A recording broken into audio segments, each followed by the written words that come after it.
sorry I'm a couple minutes late. My son called from his deployment, and they're very limited on when they can call, and of course I had to take that. He's over in the Western Pacific, so apologies for being a few minutes late. We'll go ahead and call to order our retreat meeting for January 21st, 2023. The time is now 9:10 a.m. We do have a quorum present with all council members here. We'll start with our invocation given by our Community Development Director, Mr. Matt Cox. Please stand.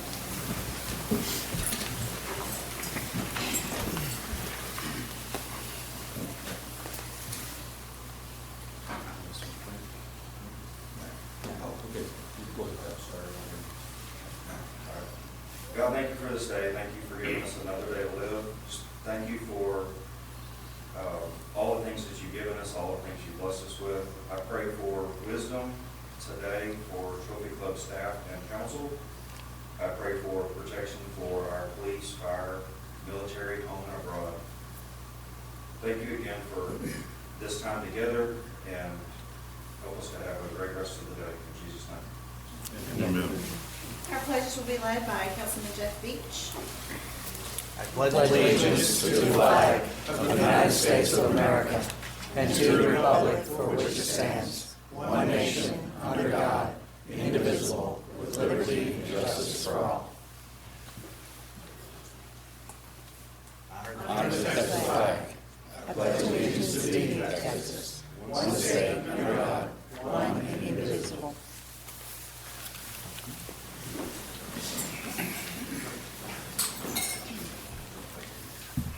Next, we have public comments. This is an opportunity for citizens to address the council on any matter. The council is not permitted to discuss or take action on any presentations made. Presentations are limited to matters over which the council has authority. Speakers have up to 4 minutes with a time limit determined by the presiding officer. Each speaker must have submitted a form or completing an email to mayor&council@trophyclub.org. I believe we only have one person signed up for an agenda item. That's correct. Okay. On to announcements and reports. The first item this morning is a proclamation proclaiming February as Black History Month in the town of Trophy Club. A proclamation of the Trophy Club Town Council supporting the month of February is Black History Month in Trophy Club. Whereas during Black History Month, we celebrate the many achievements and contributions made by African Americans to our economic, cultural, spiritual, and political development. And whereas in 1915, Dr. Carter Godwin Woodson, a noted Black scholar and son of former slaves, founded the Association of the Study of African American Life and History, the ASALH. And whereas Dr. Woodson initiated Black History Week, February 12, 1926, and for many years, the second week of February was chosen to coincide with the birthdays of Frederick Douglass and Abraham Lincoln. And whereas in 1976, as part of the nation's bicentennial Black History Week was expanded and became Black History Month. And whereas the ASALH has selected Black Resistance as the theme for 2023, and whereas Maya Angelou, celebrated writer, performer, and social activist, became the first Black woman featured on the 25-cent piece, celebrating the accomplishments of American women.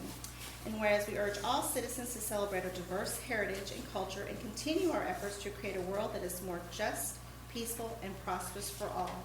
And whereas the town of Trophy Club is committed to kindness, diversity, equity, inclusion, and mutual respect as a fundamental idea for a healthy, thriving community. Now therefore I, Mayor Alicia L. Fleury, in conjunction with the Town Council, hereby proclaim February as Black History Month. I move to pass the proclamation as read. Second. I have a second by Councilman Monger. All in favor? Any opposed? And passes unanimously.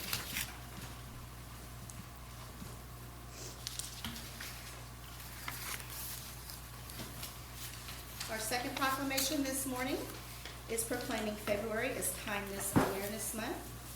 A proclamation of the Trophy Club Town Council supporting the month of February as Kindness Awareness Month in Trophy Club.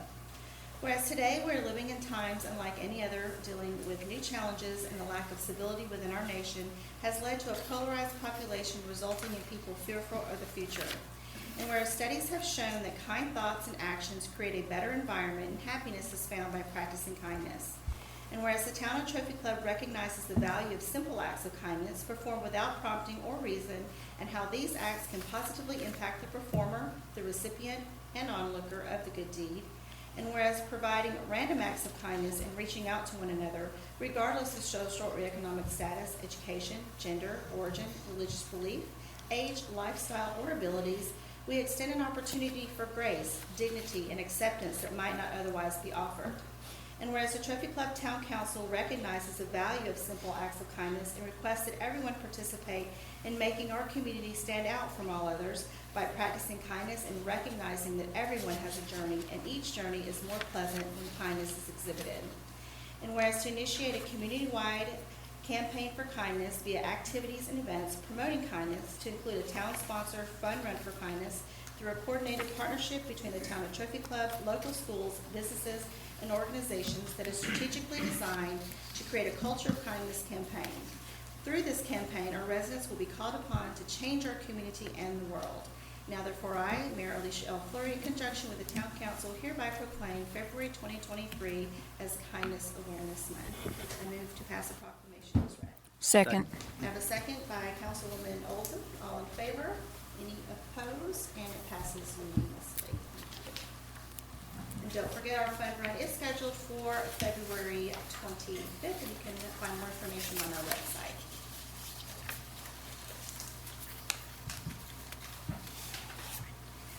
Moving on to our consent agenda, item 3 is listed under our consent agenda list. Do I have a motion to approve that?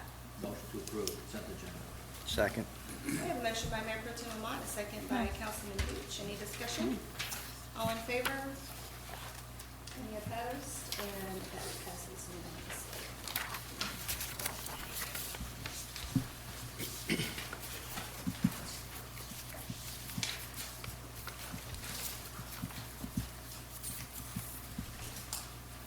Now to our council retreat goal setting session. We are getting on to the heart of why we're all here today, and Town Manager Wade Carroll will get us started.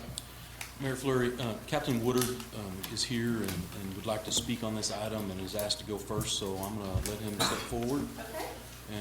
and address the council. Yeah, we up here? Yes, sir, please. Okay, sure. And just name and address, Captain Woodard, please. Sure. My name is Steve Wood. I live at 2005 Concord Drive in Flower Mound. Some of you recognize me as the operations captain for the police department. Here to speak on item 4E on the agenda. I'm supported by some of my police families, I'm sure you've noticed, as in the crowd today. Thank you for letting me have this opportunity, Mayor, Council. Thank you for letting us speak on this particular item. While Chief Arado does an incredible job representing the agency and the desires of the employees, item 4E on the agenda deserves another voice. You likely are aware that the TrophyClub Police Department has consistently been recognized by the Texas Police Chiefs Association as an accredited agency.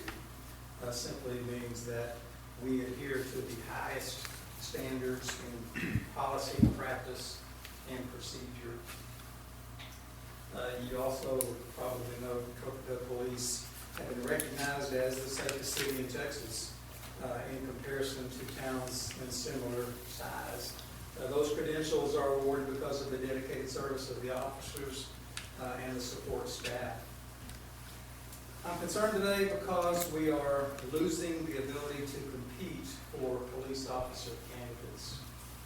We are losing the ability to retain employees, as evidenced recently by our most productive officer moving to another agency just last month. He left in part due to the below average salary structure.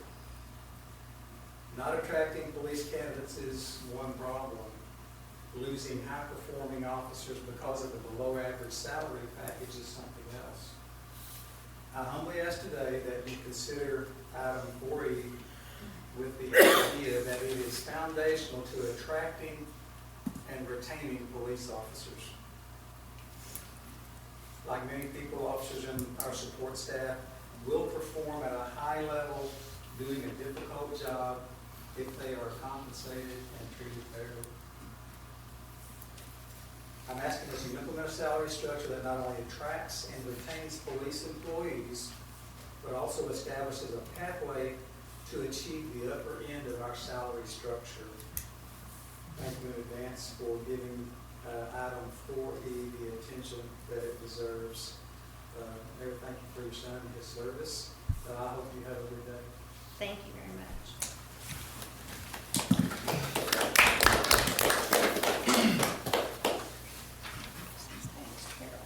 Okay. Thank you, Captain Wood. Well, this morning, that's the wrong button. So, this morning, the plan for today is we're gonna do a little exercise here in just a second, where we're gonna have some council members sitting with each of the directors for just a few minutes and get a review of this last year, kind of what's going on inside their departments, what's important to them. Yes, ma'am. Before we go on, is it appropriate now, Mayor, that I could address Captain Woodard's comments? You spoke on the item, so yes. Certainly. Sure. I just want to say, excuse me, he talked about a salary structure to attract and keep. The salary structure, I don't know what it is, and you're going to go into detail on that for me. But we didn't just lose a $100,000 or, $110,000 employee. We lost all the manpower hours in training an employee, all of the training that we sent them to and paid for, all of the mentorship that was put into that employee. May I ask how long this employee that we just lost had been with the PD? 5 years, ma'am. 5 years. And in that 5 years, how much money would you typically say that we'd spent on that employee's training? I don't know off the top of my head, but it was a lot. He was one of our most trained officers, so I would say $30,000 to $40,000 over his 5 years.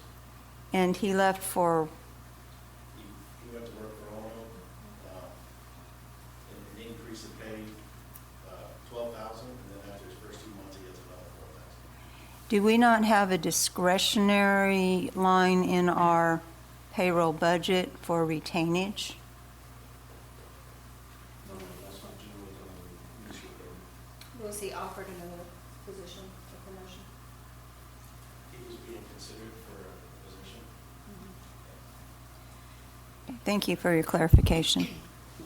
Well, I know that this mayor and council has been extremely supportive of our first responders, and I'm sure you're all aware of that too. And we did institute raises, and I know that we do have a plan for, which I'm sure you'll get into detail more when the topic arises, of a mid-term raise structure. So we are very well aware, and we are definitely working on it. I didn't know if they were aware or not that. I would just add that 2 years ago, we did a salary increase review, and we bumped up a lot of people. I think in the last 2 years, inflation and expenses have gone through the roof, and I was going to propose, and talk about that, that we have the subcommittee, was the mayor, myself, and Greg Wilson, so we'll have to add some money, that we take a look at the new situation with inflation, expenses, and we bring them up to par. You'll see that's already been done. We'll have a presentation on that this afternoon. Excuse me, Mayor. Go ahead. So we're going to review everything, but we're also going to be specific to the police department and the changes Well, you'll be able to see the from that, and that'll be this afternoon. Yes, sir. Correct. Okay, got it. So while will the police department people here now be back at the time when we're discussing it? At their discretion, sir. Okay, good, thank you. Okay. Anyone Any else? other comments? Any other questions for Captain Woodard? Chief Rod? Okay, so back to the schedule. We're gonna do a little update from the directors. We'll get that in here in just a minute. We're gonna do our year-end review a little bit, kind of get some of the highlights of what's happened over the last year. We're also going to look at our FTE evaluation that we completed last year when I was made city manager or town manager. I was getting directed to make sure that we are looking at our staff and that we have the appropriate number of staff to get the things accomplished that we need to, and the staff in the right areas. So you're gonna see, that evaluation, a little bit of information on that, and how we move some folks around and eliminate a couple of positions. We're also gonna look at our estimated revenues for 2024, which is an important piece of the next discussion, which is the salary survey results that, our HR department completed. Denise has already done the salary survey of our 22, correct? 22 comparison cities, and we have a list of our comparison cities up there that I think you'll agree that they're our competitors. And we'll start looking at preparing for the future. So we're going to start talking through the rest of the afternoon. Will be on the wants and needs of council and the wants and needs of the directors that we've identified, and kind of show you where we hope to be. And then in the end, we're going to look at some legislation that I would like for all of you guys to watch that could definitely affect this town, as far as property taxes coming in, sales taxes coming in, even some voting structure. So we'll look at all that stuff. But the first thing we're going to do is go forward, not backwards, is this update from the directors. So what we're going to have is I'm going to have the directors, my original plan was to have the council move, but you guys look comfortable, so I'm going to have the directors move instead. So directors, if you'll get up, and Chief Arata, you'll start with Carl. Chief Wise, start with the mayor. We might have you guys spread out just a little bit. Let's have Denise and April with Dennis. Why punish them? Everybody's gonna get the hard one out of the way first. That's all right. Dennis, you need more than one person. Matt, if you will come over with Jeff. And I think that's all this, because Tony's not here. What I'll do is I'll have you two team up, either with Jeff or split up with somebody maybe with Carl, if you don't mind. I don't want to be, yeah. All got an opportunity to get some good face time with directors that you might not see all that often. And hear their professionalism from their answers that they're giving you, right, and their knowledge levels. And then also some of the heart that's behind those answers. What's important to them, and just how deeply they care for the city.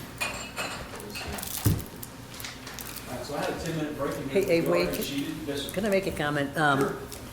I thought that was very beneficial. Now, a lot of us are very close to all that, so we learn some things new, but we know a lot of it because we're internal. I think one of the things we just talked about was how can this group communicate that message out to the neighbors, out to my next door neighbor? Is it a video? Is it a town hall? I mean, Jill is great at doing that kind of stuff. If there was a 5-minute talk about my name is so-and-so and I'm April and here's what I do, I don't know, something to think about, because we're kind of talking to ourselves in here, which is great, but there's a lot of people that could maybe benefit from hearing that. Well, we have done the employee spotlights, which was relatively new, and, Working our way through. yeah, and I know, but I think are they on the website? So I know they're on social media. On social media, They're on the website as well. So.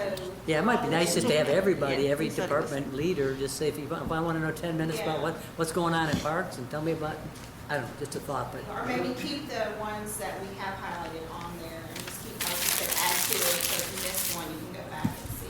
Go to library. Talk to Jill. Like, Yeah, like yeah. a little page. Keep that. Sure. Because I do love that, because, we always sign up, because not everyone knows how long, like, for example, April's been here, for 2 years, right, almost, and the little personal tidbits, and to know staff a little bit better, so, maybe keep the spotlights that we've done accessible, so. Keep that on a rolling, or you can kind of scroll through the website. Or go to Yeah. our Kind of like the blog style. YouTube site, like- and then we can put it on there or something. Yeah, because even on the blog that you have for me, you can still go back and see. There's a new one every month that you can go back and see. Okay, yeah, we'll talk to Jill, and we'll see what we can get done on that. So we're gonna skip our 10-minute break, since we already had one.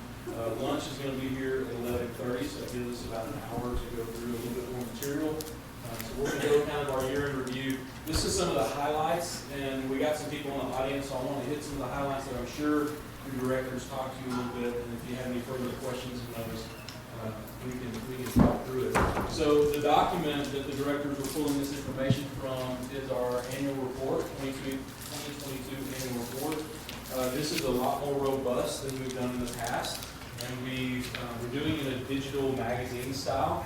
So that link will go out to the public probably on Monday, and we had planned on it to go this afternoon, but one of the Jill found an error, a last-minute error, and we're going to get fixed before we get out to the public. So, but this thing's kind of a magazine style where you can open up the link and then swipe from left to right or whatever, the pages turn, so it looks like you're reading a magazine. And so they did an outstanding job on this. All the directors did a wonderful job of gathering this information and getting it in this format for us to be able to look at. Some of the fiscal highlights I want to make sure we talk about is and these are all unaudited numbers. We're finishing up the audit now, correct, April? Have the audit done by mid-February probably? Yes, Mid to 1st late- of March. 1st of March. So in that time period, we'll have the final audited numbers all together. But it looks like right now, we came in about 2.5% under budget, which is a good thing, right? So when you're looking at about a $12, $14 million budget, right, of total expenditures, and we're coming in at 2.5%, we're around $300,000 is all. And that's coming in by the skin of your teeth. Most finance folks want you to come in a little less than that. They want to, kind of make sure that they're underestimating their revenues and overestimating their expenditures. But our goal has always been, since I took over, I want us around 3% or less, right? So the goal is don't budget for things that you don't need, right? That doesn't benefit our citizens and your departments and make you better. And then if you're budgeting for those things, and we all have agreed on that budget, then why aren't you spending the money, right? Because if you're not spending the money and we're putting back $500,000, $600,000, $800,000 in the general fund,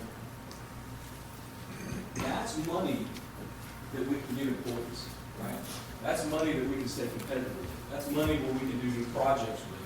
But you use that money, you put it in your budget under a project that you had no intention of completing or didn't have the time to complete. And that's poor planning on our part. So we're not going to do that. We're going to make sure that our budget is lean and that we're going to come in, we're going to budget for those things we need and those things that the council agrees upon and our citizens agree upon. And then we're going to spend that money as budget. Yes, sir. Do me a favor, Yeah. put general fund expenditures came in approximately under Okay. budget, because I'm sitting here saying, general fund, is that income or Right.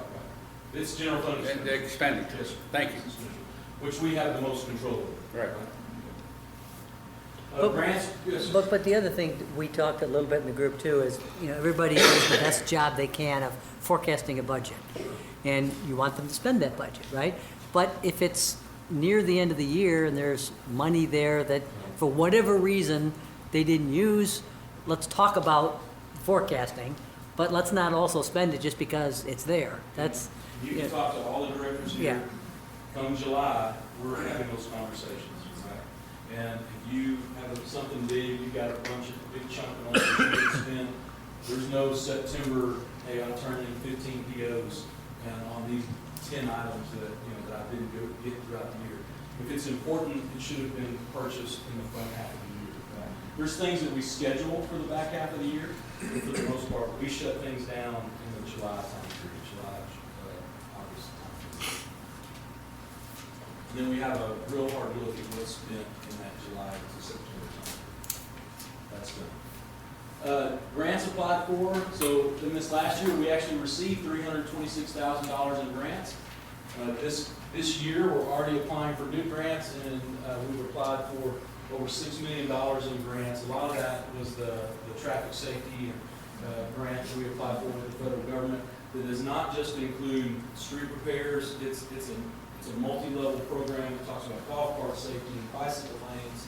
There's a lot of information in there that we're hoping to get some help for from the federal government. New grants we've already received to date. We've already received $24,000 for the police department. I think it's our bulletproof vests, right? Cameras. It's a camera grant. So we've got some grants like that that are already starting to roll in. So that's a good thing as well. And then we talked about this a little bit before, and that's the positions. We eliminated 4 positions and then I added back 2.5 in the right areas, right? So we've looked at employees that were being underutilized and areas of employees that were being just killing them with work. Matt's department's a great example. He's probably got the busiest department in the city, to be honest with you. He's got so many different facets, everything from the street department to building code, to plan review, to everything that has to come through there, right? He's got facilities, he's got everything, right? He's the my do-it-all guy. So my utility infielder needed some help, so we got him an administrative assistant, because that's what was really where he was getting bogged down, was in preparing for meetings, right? Getting all the paperwork together for every P&Z meeting and all this kind of stuff. So by getting that off his back, now we get him more into the future planning. So that's the kind of things we did with all of these. Another big number that we changed there was the assistant city manager position, right? We took out the assistant city manager position, and I hired Tamara here, who's our new assistant to the city manager, who is already doing a great job. She's only been here 2 weeks. 3. 3 weeks now? So 3 weeks, and we're still in the onboarding process. She's helped out a ton with this presentation and with our, she's got a heavy finance background, so she did a lot of work on our forecasting for revenues and those kind of things with me, and with April. But she's already proven to be a huge asset.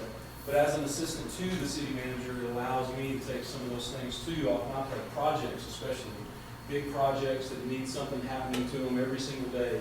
I can push some of that aside. I can get my head up out of 30 days and start looking a little further down the field and being able to put together strategies to put us in good positions financially. Because you're going to see when we start looking at our financials that we're plateauing, right? We're to the point where we're built out. There's not but about 90 more home spots left, if that, and only about 8 acres of commercial property left, 9 acres of commercial property left.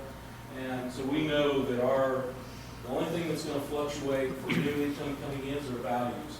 So if property values climb, then we'll have a little more income. If property values fall, then we'll have a little less income.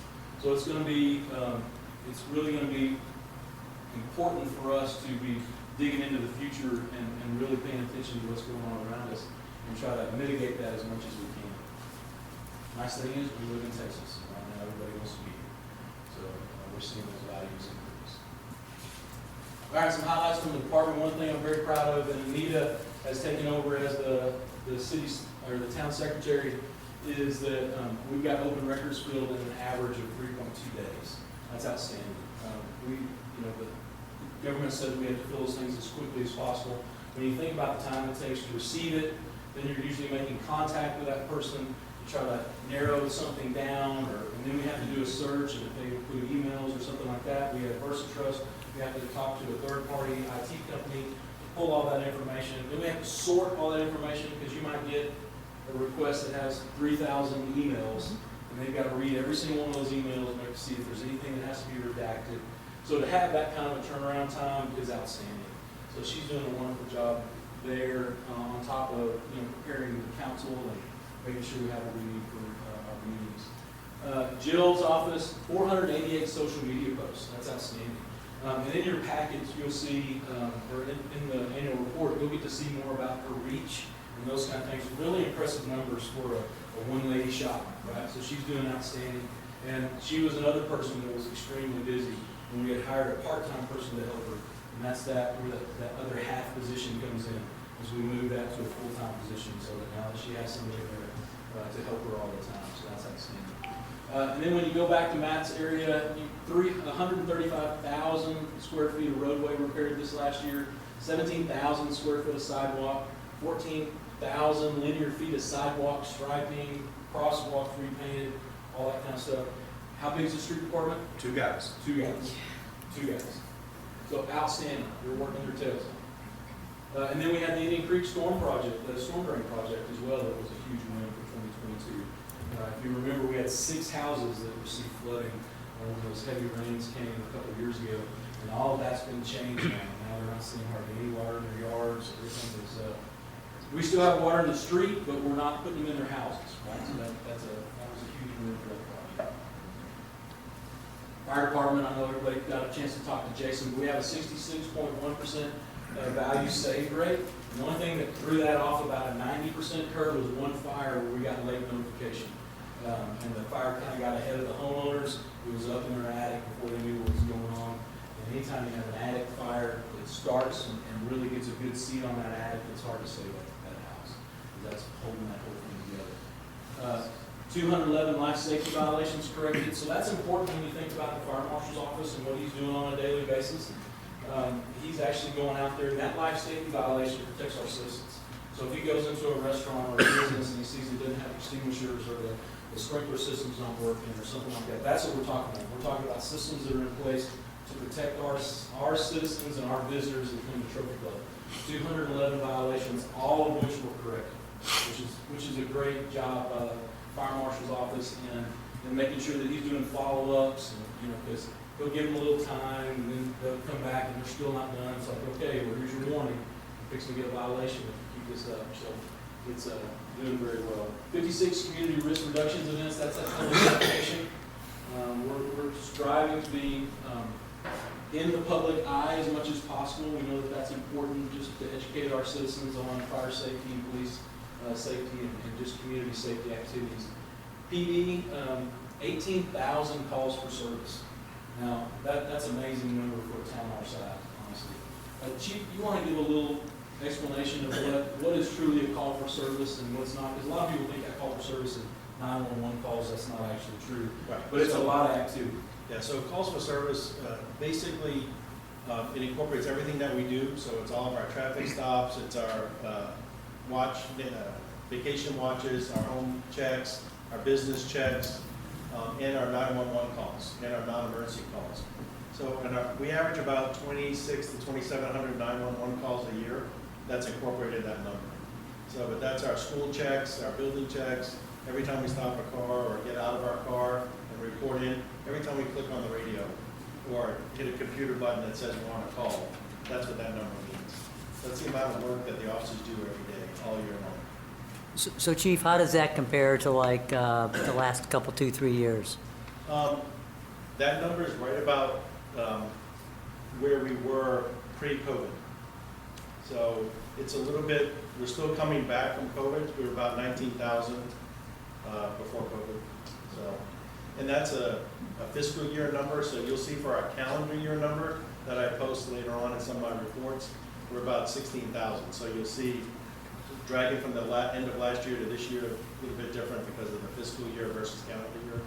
But it's still a good amount of work that we're doing. So.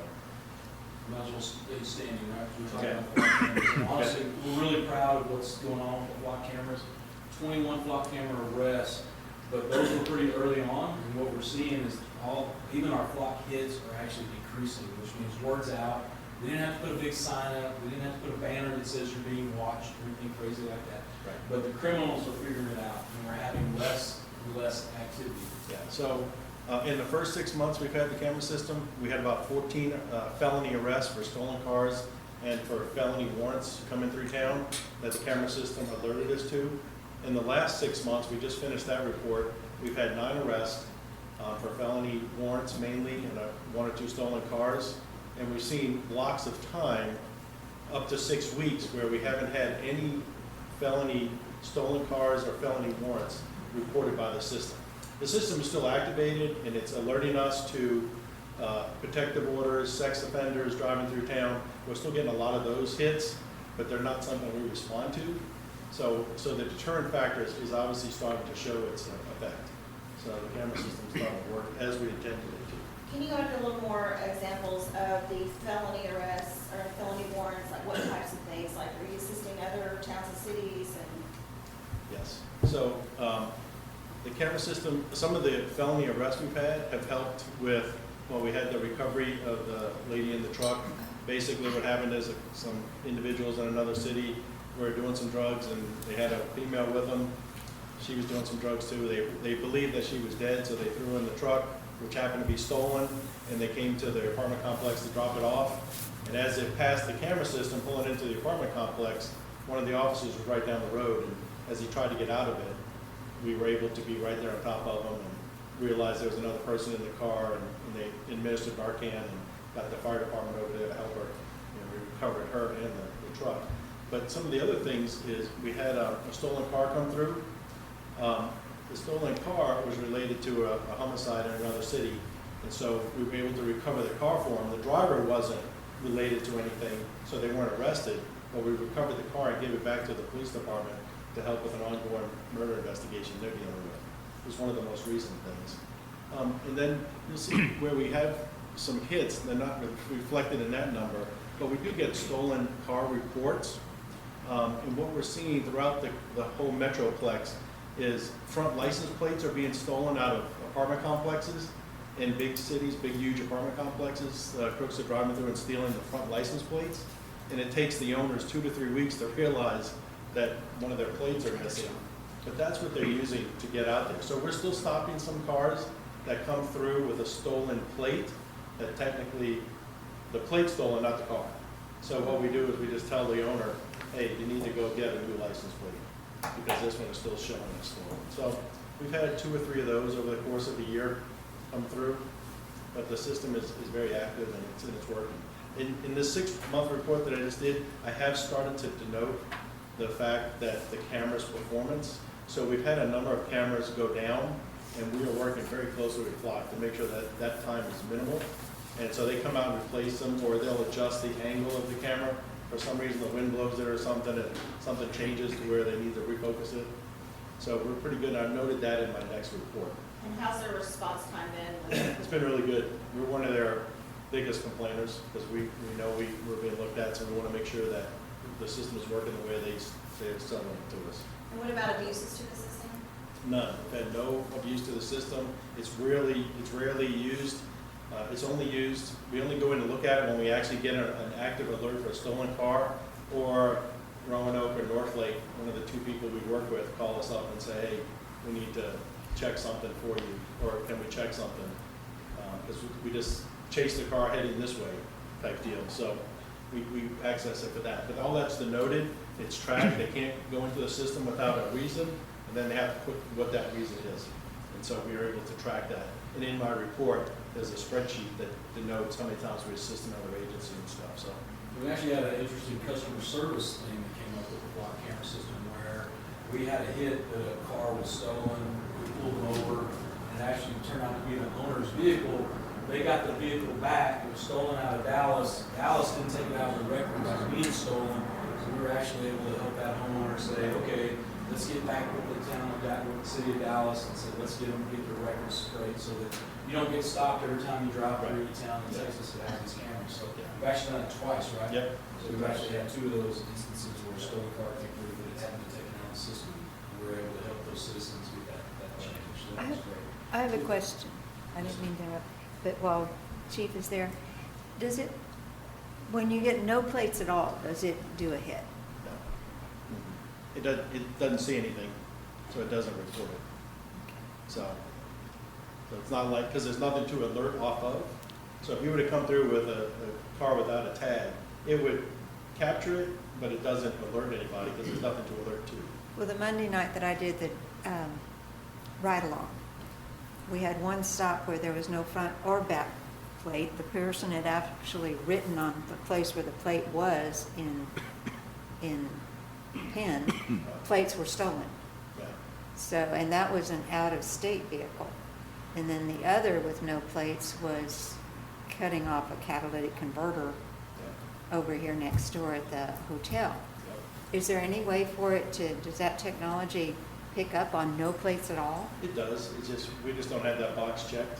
So we're trying to minimize some of the things we're doing. But we work with other departments on stuff like that. And, you know, like I said, we only do the out stuff, the in stuff, so we don't have any outgoing.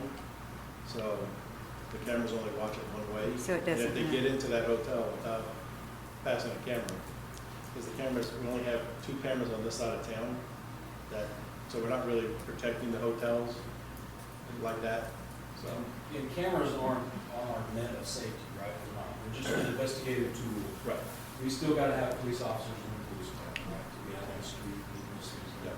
But they sure help if we get a report of a crime, if we get a burglary of a vehicle, we get a description of the vehicle or something like that, or we get a picture of the vehicle, and we can use it as a tool to to help capture those folks.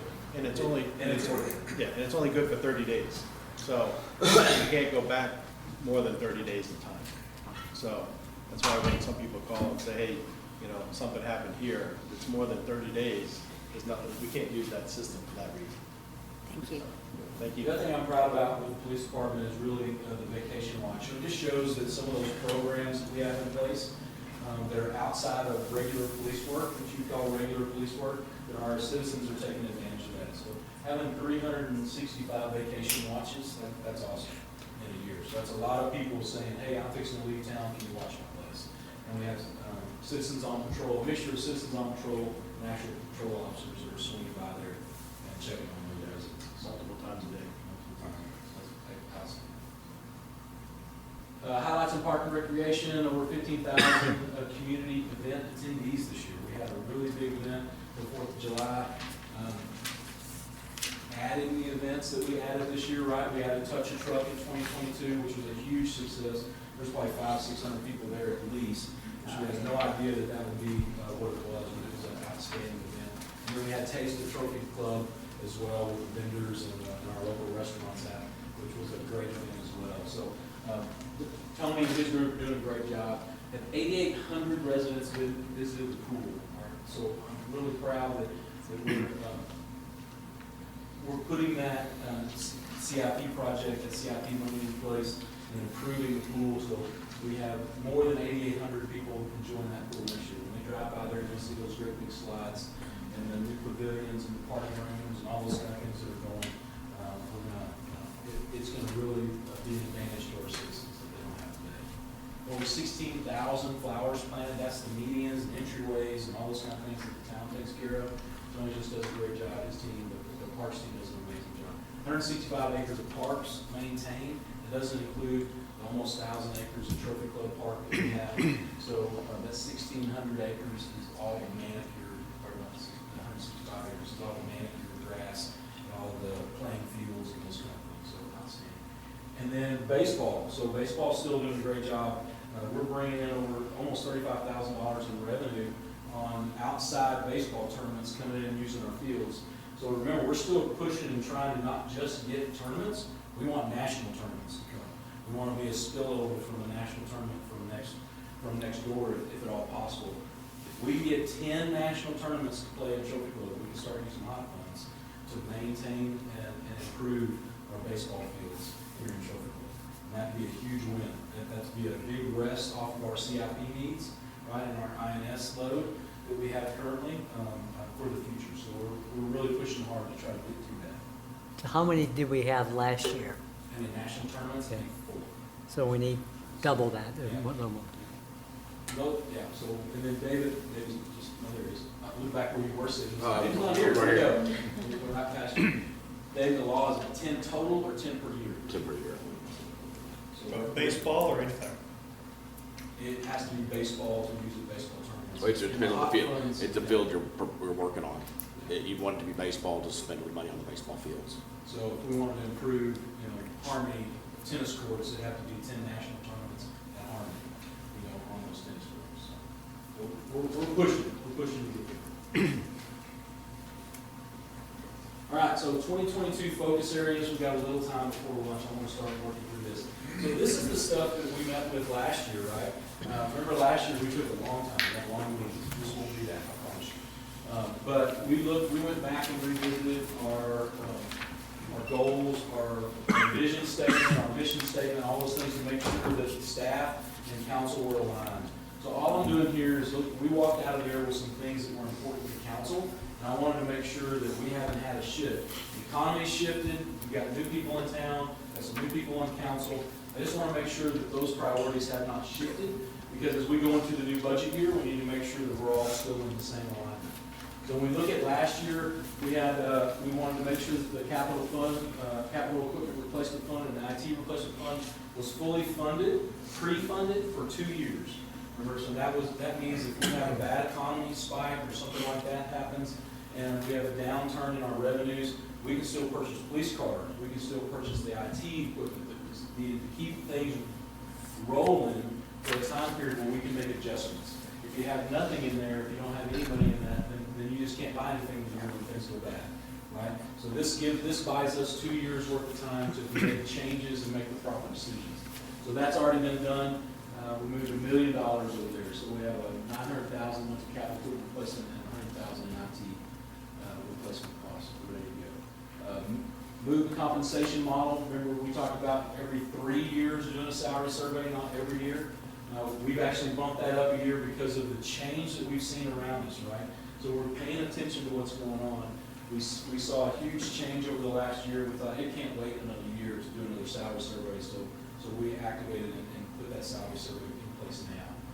And then the other is on the off years when we're not doing a salary survey, we're looking at making sure that we have a COLA in there now. I know that's a dirty word for a lot of people, but that's keeping up with the economy and keeping up with the inflation that's around us and keeping us where we need to be so that when we do these salary surveys, there's not as big of a jump that we have to take every single year. So this last year, we did a 5% increase for employees. So if you were successfully completed your job tasking for the year, you had an acceptable rating on your performance evaluation, you got a 5% increase. Only people that did not is if they did not get an acceptable rating, if they showed needs improvement in their job, day-to-day job activities, or if they were here with only 6 months or less. They were here 6 months or less, we waited to this mid-year, and this mid-year they'll be getting that other percentage, just to make sure that they're working out while they're on probation. ARPA funds, we captured all the lost revenues, we've offset the COVID-related costs. Check marks there next to it says it's already been done. The one-time payment for employees that you guys approved last year, that was done. And now we have left $2.3 million in stormwater infrastructure. We're already working on that. So the stormwater drainage plan or survey is underway now with Tignon and Perkins.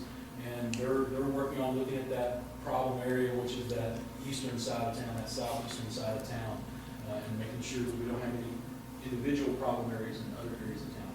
Once we get that report back, then we'll have projects ready to go with that $2.3 million, which again was a great, that's the only reason we were able to spend $4 million on the pool, right? And get those kinds of improvements is because we were able to shift money that we were going to spend on the storm drain system over into another area of need because of the ARPA funds that we received. Last year, we talked about the additional firefighters and police officer need. So we just want to make sure as we go through today and we look at the money that we have coming in, that this is still what's important to you. So last year we talked about adding 3 firefighters and 2 police officers over the next 3 years. We applied for the SAFER grant to get all those firefighters at once because that would pay for them for 3 years. But since we were not approved for that, then we already had it in our schedule to hire 1 firefighter in 1 year and 1 police officer in 1 year.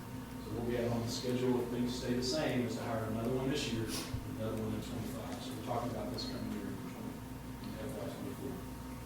And the same with the police officers. The other thing with the police officer, we've got one that's coming off a grant. So if you remember the juvenile detective officer, half of his salary was being paid for by grant. So that's coming off in the 24 fiscal year. So we're going to have to add that as well. Keep going backwards, sorry. Okay. You think up is forward. We added the new recreation events that we talked about. Council was adamant about making sure that we had a mix of big and small. So that's what we added. We added 1 big and 1 small. Pickleball court needs. So we're still looking at pickleball courts. Medlin is just now getting finished with their pickleball courts. The concrete's there, the fences is up, but it's not lined and painted yet. They still got to work on the parking access and those kind of things. So we're expecting that sometime this spring. So those will be done. If you remember, the original plan was, so we heard from a lot of pickleballers in town that said, hey, we want some dedicated pickleball courts. What we have in town currently is we have 4 tennis courts that are double lined, right? So you can play pickleball on them or you can play tennis. Now, the net's not regulation size, the court is regulation, but the net is too high for pickleball.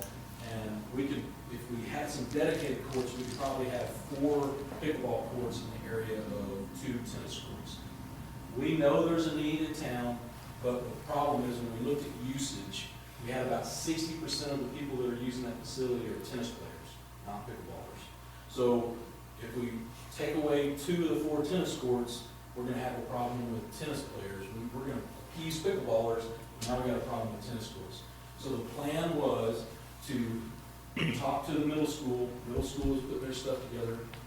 Northwest ISB has been a great partner, you'll see some more of that later. Talk to them, and they're allowing the public to use their middle school courts. Right, they can't use the high school courts, and they haven't ever done this in the past, but they're gonna allow us to use those middle school courts. What we're hoping is, that's a huge attraction, it's a brand new court, I think they've got 4 of them going in over there. So what we're hoping to see is you're gonna see some of our Trophy Club tennis usage move to Medlin Middle School. And if that happens, then we can take 2 of the tennis courts and turn them into 4 pickleball courts, and we've held pickleball and tennis. So we're gonna watch this, we're gonna make sure that once Medlin gets finished, we're gonna take a hard look at those numbers again and talk to both pickleball and the tennis folks and see what we can do. Yes, sir. I'm sorry. Oh, go ahead, Mayor. Okay, thank you. And, you know, we've been trying to remind pickleballers, because I know this is a hot topic, and we do, and I think Luann gets as much information and communication as I do, and I don't know how many others do about pickleball, you know, pretty much weekly, if not sometimes daily. And, you know, we're just trying to let them know we have a plan, we're sticking to that plan, we are still working on it, it is coming, but we wouldn't be good stewards of our town and our budget if we just ran out and put in $250,000 pickleball courts. We can't do that. You know, we have to stick with the plan of, you know, getting Medlin to open their courts, which we did, and waiting until they get them poured and open to the public, and see how much tennis traffic is going to go over there, how much that's going to be alleviated from our courts, so that we can figure out, you know, how many can we dedicate to pickleball, and if there really is a need to go build $250,000 courts. We may not need to do that. So I'm, you know, happy that we're sticking to that plan of doing all of our research, getting all this information before we jump to doing something. It's as big as slower that. than we want it to be. It is. It's slower It than we is. want it to be. We want to help everybody out if we possibly can, but we need to do our due diligence. And if We we can do. save some money to use somewhere else, then it's probably. Yeah. And we did strike them and, you know, trying to, And in we the have meantime, dedicated- compromise. We have dedicated pickleball times. I don't know Right. how many of y'all are aware of that, but Mhm. there's a time period every day of the week except for Sunday that they have dedicated time period that's just, we have some dedicated time for tennis lessons. And I know parks, they were monitoring usage, because I know you mentioned we're not seeing usage as much as we initially thought there was, because you did have cameras and. And we've quit monitoring for a while, because we did that for about a 3-month period, and then now we're gonna wait until the middle school opens back up, and once the middle school opens back up, we'll start monitoring that usage again. We'll send employees out throughout the day to give us counts. We have cameras that we can put up there that can we can go back and view and see the counts on those as well. So we'll do everything we can to keep that going. And do everything we can to stay in good graces with NISD, because they could pull that plug at any moment, and we're back to being in trouble, especially if we do something special and cut down half of our use. So that's the idea behind it. Is the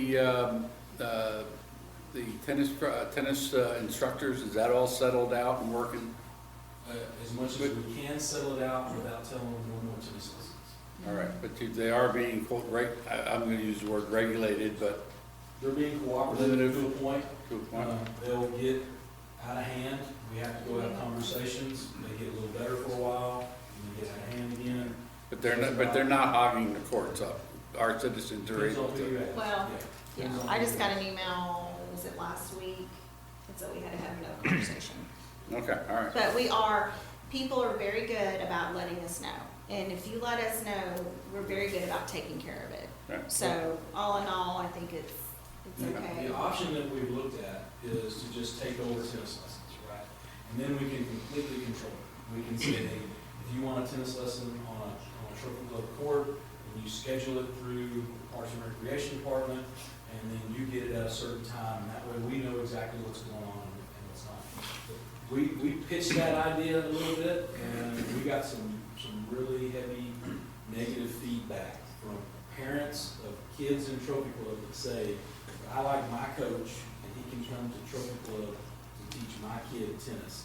I don't want to have to drive to Grapevine, I don't want don't have to go to Plano, I don't have to go to these other places, because I want this specific coach. So that's been the rub, is we're really trying to find that sweet spot to make everybody as happy as possible without spending a ton of dollars. Okay, thank And you. just, I don't know if everyone is aware that we do have dedicated times that the instructors can instruct on the course.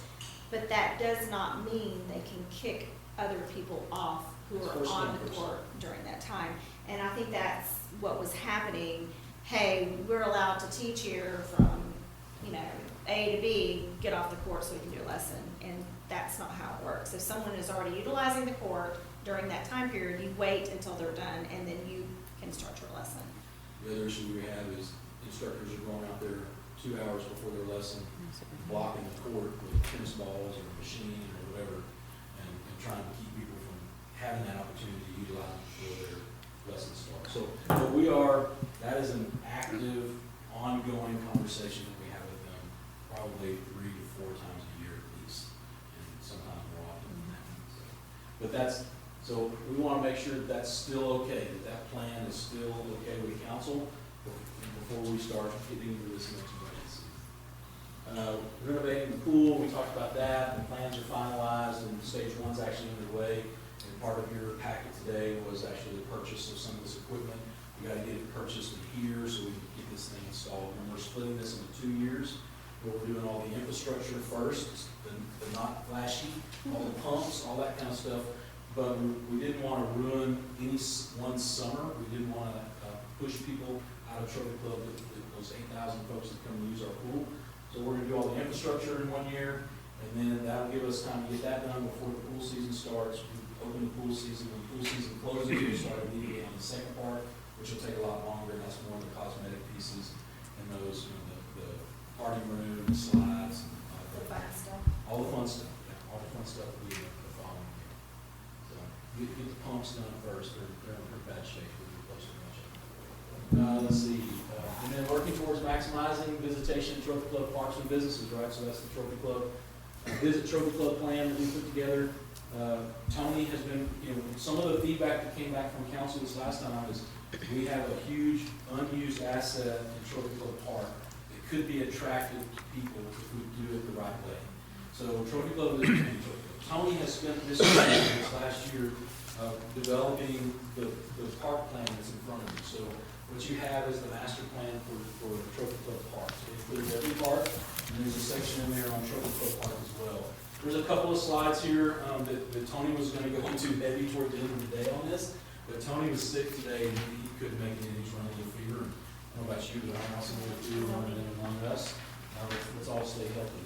So I'll hit it at a very high level, and then you guys can talk to Tony, or we'll bring him to a council meeting and then do a full presentation on the park master plan. That's kind of what we'd like to do. All right, again, working towards maximizing visitation. So we talked a little bit about that. And the last part is they're changing the parking easement on the EDC property for HG Supply. Let's get that done. We're getting very close. Still working with Larry, our attorney, to get that finished up. So hopefully we can get that done. We can get that piece developed. And hopefully we get the right kind of business in there to attract lots of people to Trophy Club. Last thing I want to do is open that up and have a McDonald's built in there or something like that. It's zoned for restaurants right now, so we'd have a tough time controlling it. We own it right now. We own that EC property, right? So we want to make sure that it's sold by agreement, and we were trying to figure out what is going to be the best thing to have in that location. And then part of the Trophy Club Park lease, remember that's up next 27, I believe, and we're going to get somebody to help us to try to renegotiate that lease and give us a better deal than we've got in the past. Last little bit of it, working on a plan to mitigate the traffic. We've seen that at our council meetings. We looked at those 3 intersections. We've got a plan now. We've worked, like I said, the school district has been incredibly cooperative. We met with the school districts, and when you see the time changes, that's Trophy Club. That's our staff, that's our council, that's you guys pressing on those folks to change these start times, and they did. So that was outstanding. And the ridership as well. We pressed them on the ridership. We said, look, we're seeing school buses go by on Trophy Club with 9 heads on it, right? And surely and you have to live 2 miles away from the school to be able to get on the bus. Well, the way Trophy Club is shaped and all the schools up in this end, and everybody living on this end, that's getting a ridership, you're driving by every other house in Trophy Club. So really, I was trying to get that thing to 0, where if you lived in Trophy Club, you could ride the bus because it's so underutilized. But the school district did bite on that. They at least gave us another half a mile. They said they would reevaluate at that, and if we could lower it any further, hopefully we can get to 1 mile instead of 2. Stupid question probably, but the distance, is it measured to the bus stop or is it measured to the residents? To school, to the residents. School to the residents. Yeah. We have some angry people in town where my next door neighbor can ride the bus, but I can't. We just completed the traffic study.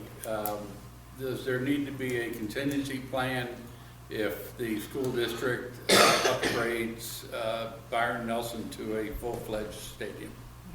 Yes, sir. So we looked at that. And is now the time to do it before we start spending money on a roundabout? Yes, yes it is.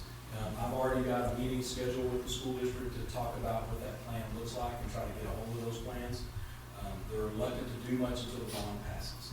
But That is a bond issue. That is a bond Got it, issue. yeah. So if the bond passes, then they've already pledged to work with us Mhm. and looking at that intersection and making sure that whatever there goes on at that intersection makes sense for that being a larger stadium. Last, excuse me, school board meeting, they were looking at what the citizens or the school on the election of either going to 2 shared or 4 individual. I thought they hadn't made that determination yet. They've got the school board meeting, what, Monday? Is that where the determination is going to be made, or has it been made? That's when the final determination will be made, but the majority of the citizens that have applied and have worked with the survey have said 4 individuals. So you feel More like than that's going to likely, be the bond? That's probably what's going to happen, unless there's a major change. I think everybody wanted their smaller hometown stadium. I mean, think about it for the Trophy Club residents, that's wonderful. You don't have to drive out from both sides. That seems to be the consensus, And and what that- I've heard too is the. And I see that being a solution, but like what Commissioner Sheridan said is that could significantly change how they position that here or roundabout. Well, but if you look at our plan, right, that was the last intersection to be worked on, Right. because it had the least bit of problem. Now, we included that intersection because we heard rumor that this was coming. The school district was nice enough to give me a little heads up quite a while ago, that, hey, we're looking at the possibility of this, so we might want to look at that. But more than a roundabout, we're looking now, I've talked with Chief Rada and his team, and we're looking at the need for turn lanes, how do we widen that possibly? So it's gonna be more than just a roundabout there. We're talking about, more walk traffic, because if there's not enough parking at the high school, they may have to park at that. So how do we mitigate some of that as well? So we will be working actively with the school district to work on that intersection. But we've got 2 other intersections that we can work on in the meantime that really have a worse Or problem. possibly what they'll pay for as opposed to what we're. Right, by the time these stadiums are designed, Yeah. and Northwest ISD does own that property right across from Bobcat on the west side, so they could dedicate that to take care of some of the turn lane problems. That's right. That's what we're trying to do. We're looking at. That's another there's a- reason why that there's a- was last. There's a center, I'm not trying to say, the median. There's a Median. center median over there. They can take it I know, out. it is not, there's a center median there that we may have to remove Right. and then replace with a turn lane, or adjust to add a turn lane. And it all depends on where the stadium's gonna sit, how the entrances are gonna be laid out, so we'll be working closely with the district. But where my mind was is a contingency plan in that we're gonna go proceed in some form or fashion with trying to resolve right now. And the, whether or not a stadium would affect that, even though it's backing up, and it may be prior to, that's what I wanna know. Because, heaven forbid we should get into this thing and then find that we gotta redesign or redo or whatever. Now's the time to do it. But we also have delays in that it's a bond issue, which we're not gonna know until May, and even at that, it's many years out. And we have time. So all I wanna know is that the traffic study It will be adjusted. It'd be adjusted or as a addendum to it, so people know that we've at least considered it. That's correct. And the good news is, the same people that are doing their stadium for Northwest ISD is the same people that do our traffic study. We've already looked into that. Well, they're gonna put the cost over to the ISD? We put- Maybe some we're of it, pushing that's shove, what we're right? talking No, I'm Things talking get about done, the pushing traffic shove. study. So, the football games start after school hours and coming home traffic. Yeah, It's but like 7, 8 o'clock.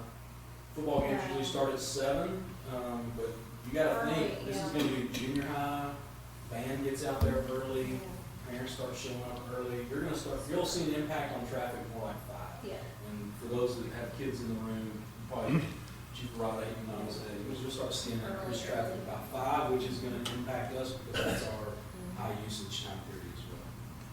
But we will definitely be working with the school district, we're definitely gonna include it in our plan to make sure that we're. So if we conclude that loop road, we don't have to worry about all that. You know, that would resolve everything. I was just gonna say, we'll get Councilman Sharon some more meds.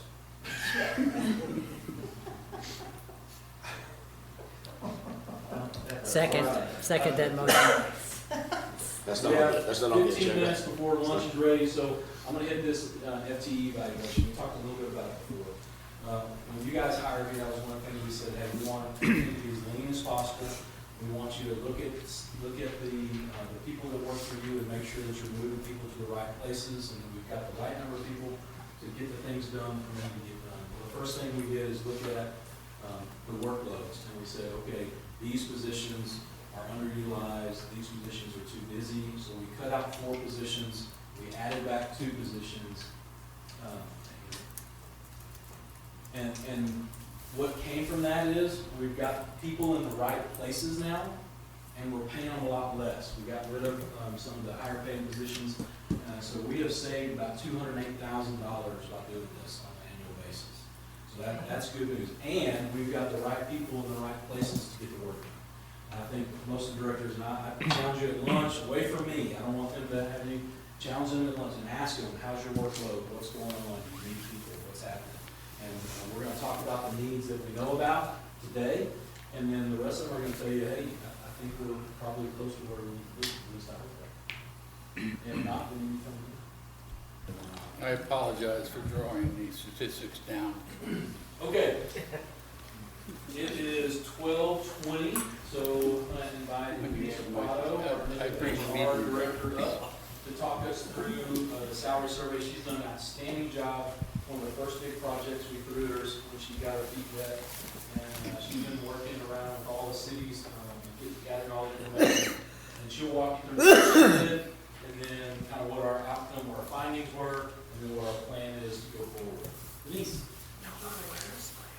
Mayor, members of council, thank you for your time today.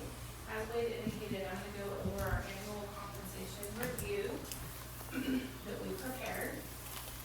So the reason we want to do an annual review is to make sure we are meeting council's goal of staying at the 50th percentile. We are keeping and retaining our most valuable assets, our employees. And then also, we are remaining competitive in the marketplace, and we are attracting highly qualified individuals. And the PowerPoint will be available for you. So to do the review, we took a 3-step approach. First, we looked at our benchmark agencies. Then we analyzed the pay range and where we were at with the benchmark agencies. Next, we looked at employee placement within the ranges. So the first step was to look at our 22 benchmark agencies. A couple of years ago, the town did hire PSPC out of Arizona to conduct a full compensation study. And part of that process is identifying agencies that we want to use as our benchmark agencies. So we moved that forward and use those same agencies this time. So there's 2 main reasons why agencies are selected. First, they are a direct competition. That's why you see Southlake, Roanoke, Grapevine. They're our neighbors, and they're our direct competition. Second, we want to try to find agencies that are like us. Similar operating budget, population, FTE, similar programs that we would have with them. The next step we took was evaluating the pay range, and we established, I'm going to go over a few options shortly for you, and for those options, we established a minimum pay range at the 50th percentile from our benchmark agencies. Then, based off the option, we did a 35 or 51% spread in the pay range to get up to that max in our midpoint. Just a couple different options. This number we can modify. It doesn't have to be a certain percentage. Denise? Yes. Can I stop you for a second and have you go back to the benchmarks? Of course. Oh. Yes.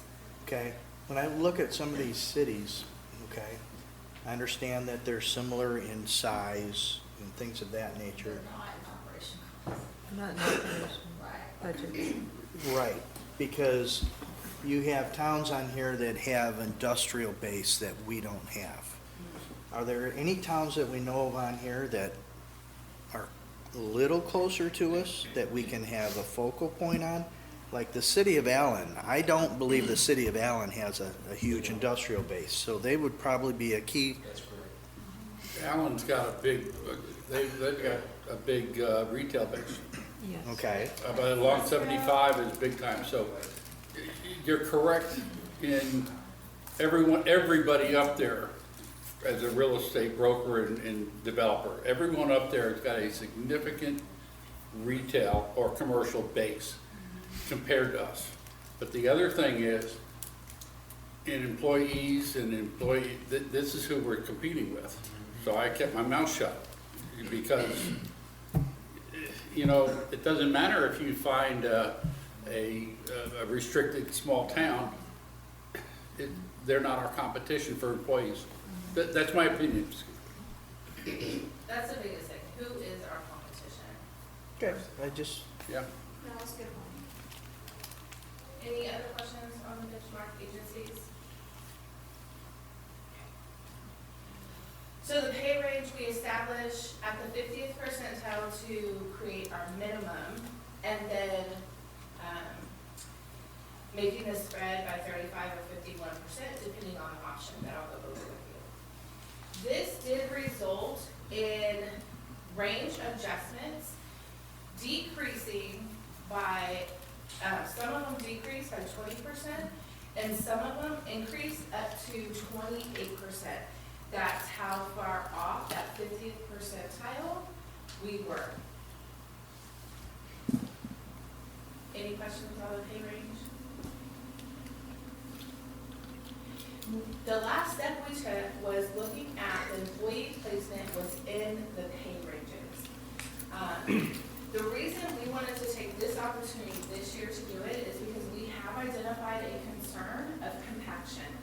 And this means that employees are not moving along in our pay range as desired. For example, we have a 12-year police officer who only makes 10% more than our brand new police officer, fresh out of the academy, still in training in their first year with us. And so we're not utilizing the full pay range for our employees. We shouldn't see tenured employees at the bottom of the range. They should move up as years of service. And so what we did to come up with the options for you was give a 2 or 3%, depending on the option, per year in classification to move them up within the pay ranges we're proposing. Denise, before you move off of this subject, can you explain a little bit about what causes that, right? Why do we have so many people stacked in the bottom? So I think it's happened over time. I know in all of my discussions with you, we talked about some inconsistencies, continuity, and I don't know the full history of what we did every year for employees, but if you give a And then all employees that have a positive evaluation. Merit increases, the system that we use today, would adjust people up because of their years in service. So I don't know if there were some years that we only gave COLAs, we didn't do anything, we didn't give merit increases. For some reason, we do have several tenured employees that are below midpoint even. And you shouldn't, it's really kind of not best practice to have a 10-year plus employee that's making under midpoint. So how long have we been giving COLA? We haven't been giving COLA. We've been on paper for performance for a while. Okay. But one of the issues that we've had in the past is we were so far behind in the pay ranges, being at that 50th percentile, that we had to adjust the range. And when you adjust the range, there's a cost, right? So any of those at or below the bottom, all those people get bumped up. And what has happened in the past is we've just either chosen to, or for whatever reason, we moved the range, and we didn't move the individuals within the range, right? So the only people that got big raises, everybody might have got a 2% or a 3% or something like that, but the only people that got a significant raise were those that were at the bottom. So all we're doing is we're shrinking down that bottom half of the scale, right? And that's what we're trying to get away from here, is get these people, stratify them back where they should be inside these ranges. Yeah, because COLA is really not designed to do that. COLA is what it sounds like, cost of living adjustment, right? Everybody It's to is. keep pace with the economy. Everybody Right. is. I thought that's what we did 2 years ago. I thought that we moved everybody. I didn't realize we moved the scale and then just brought the lower ones up. That's correct. That's Well, shame on me for not knowing that, because I thought everybody moved. I did There's just too. and there's a significant cost that goes with that, right? And that's what we looked at in the past. And you'll see when we talk about the different options, she'll go through some of that stuff. When we moved so many from employment into director positions, where were we on the range scale when we did that? We moved, managers to directors. Mhm. We moved them into our current pay scales. You did what? We moved them into our current pay scales, so they're below. So when they moved into director, they moved in at the bottom? Sure. A new position always moves into the bottom, right? We don't ever, if it's an in-house promotion, you'll always promote to the step one of your next promoted field, right? So we built in this lower level for what, about 4 or 5 directors? When we moved them from managers to directors? Sure, because they went to step one on the bottom, because we don't know yet, we don't have approval to move the ranges and the people yet. So we're working within our current approved pay plan, as we move along. Okay. The same thing with police officers and firefighters. If you're promoted from a firefighter position, there's a bottom and top of the scale. Driver, there's a bottom and top of the scale. And that's where that 50th percentile comes into play, is we're looking at all the other cities and where is their starting salary? We're gonna have half of those agencies that are below us and half of those agencies that are above us. We're trying to sit right in the middle. So when they were managers, they may have been at the top of their scale? Or has this just been systemic here? It's been systemic.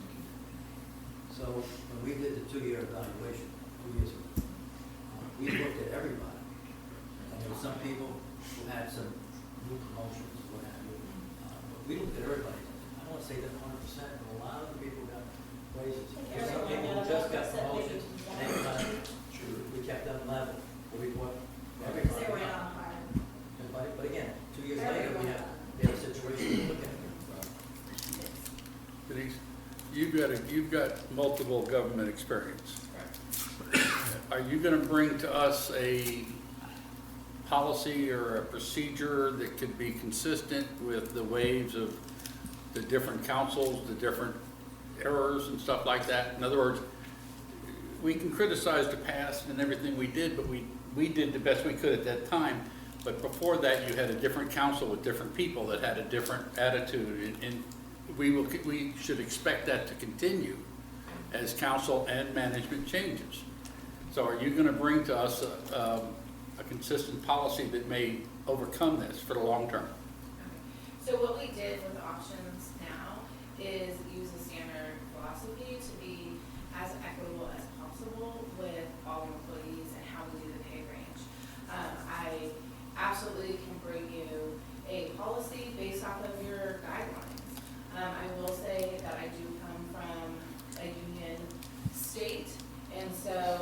I'm sorry I asked a question. But that,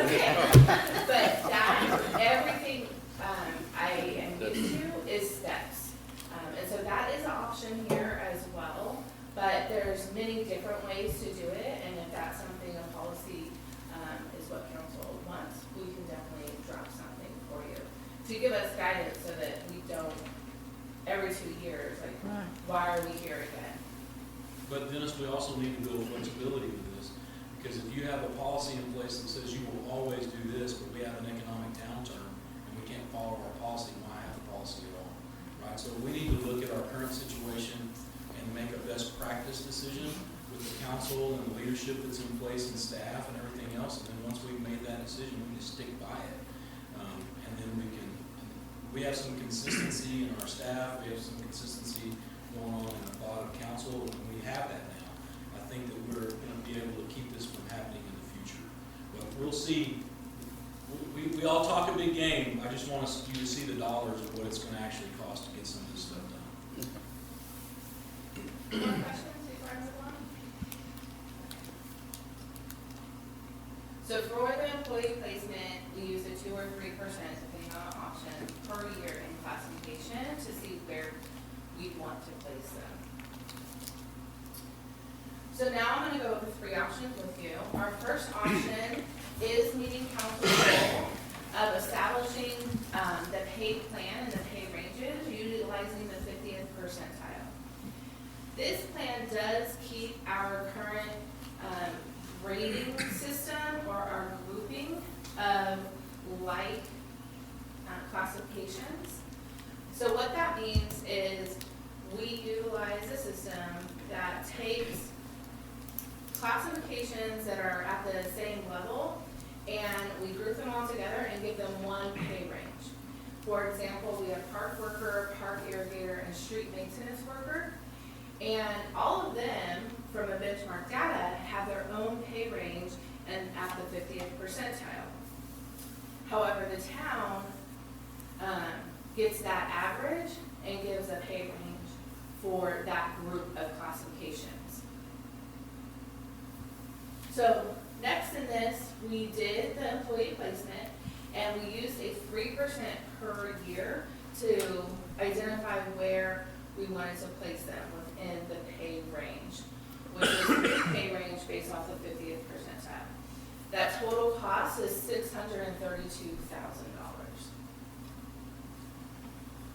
Option number 2 is the option I'm that- sorry, can you go back? Can you walk me through what does that mean? Employee placement 3%. Give an example. So what I did was create a guideline, and it said this is our pay range from $30,000 to 35 or 51%. This one uses a 51% spread to get to our max. And what we did was for every year in the classification, the employee was moved up the range by 3%. So a 3-year, if you were promoted to fire captain 3 years ago, but you were sitting at step 1, we looked at the difference between where you are and 9% above that step 1. And we gave you that amount of money to get you to 9% because you've been there 3 years. 9% above the top. And that put that stratification back into place. Is Sort and of like a yearly cap. So on this plan, there is not a max for us to give to the employee. Why don't we go through the options first? And is any of that performance-based? Meaning, is there some minimal level of performance that guarantees you the right 3%, 3%, 3%? At this time, no, but I am not aware of any personnel matters that may impact that at We this only time. had 3 employees, I think, when it was 2 employees that had performance issues and they were both no longer with us. This last year. But that is something we may consider, once we finalize this and go over it with the directors. Yeah, I mean, I think if someone's not performing to be in the normal range of salary, they probably shouldn't be here. Well, not only not performing, I mean, you may have two equal pay people in the same job classification. And one is an absolute superstar, and the other one is average. They meet the minimum standard, so does the superstar, performance-wise, at the same 3% than the average performer. We try to, those off years that we were talking about, when we don't do a salary survey, that's where the merit and COLA raise comes in, is in that off year. Okay. Right, so that we're looking at that performance base and making sure, and when you go back and look at this, those same employees are still gonna be okay, the high performer, because he's closer to where he should be anyways.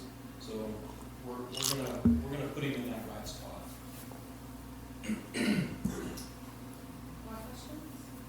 Are you saying that 632, let's say right now, if we did impacted that 3% placement, that 632 would be the additional cost to do that? Annually. Yes, annual. So this year we'd have another 632 to make these adjustments. This is new money needed. Okay. So, yeah, if we did it at mid-year, we would need half of that to get through the rest of this year, but we would need the full amount starting October 1st. Okay, so that's your cost on this scenario. Okay. So option 2 is what staff is recommending today. It does meet council's goal of hitting that 50th percentile. In option 2, we did separate out the grades and eliminate that whole system. So what I found in the benchmark agencies and all of the data we collected was that in that same example I gave you, park worker, park irrigator, and street maintenance worker, all of them were at a different place at the 50th percentile. So one of them was like over by 10%, and one of them was like right at market. And when you average it, now none of them are truly at that 50th percentile. And so eliminating the grade grouping system that we have will have a standalone classification, has their own pay range. And so each classification would be hitting that 50th percentile to meet the goal. So on this option, we did do an employee placement, giving them 2% per year in classification. However, we did max and cap the increase at $10,000. And this total cost is $355,000. If you didn't cap the increase, what would it have been? If we do not cap it, it's about $530,000.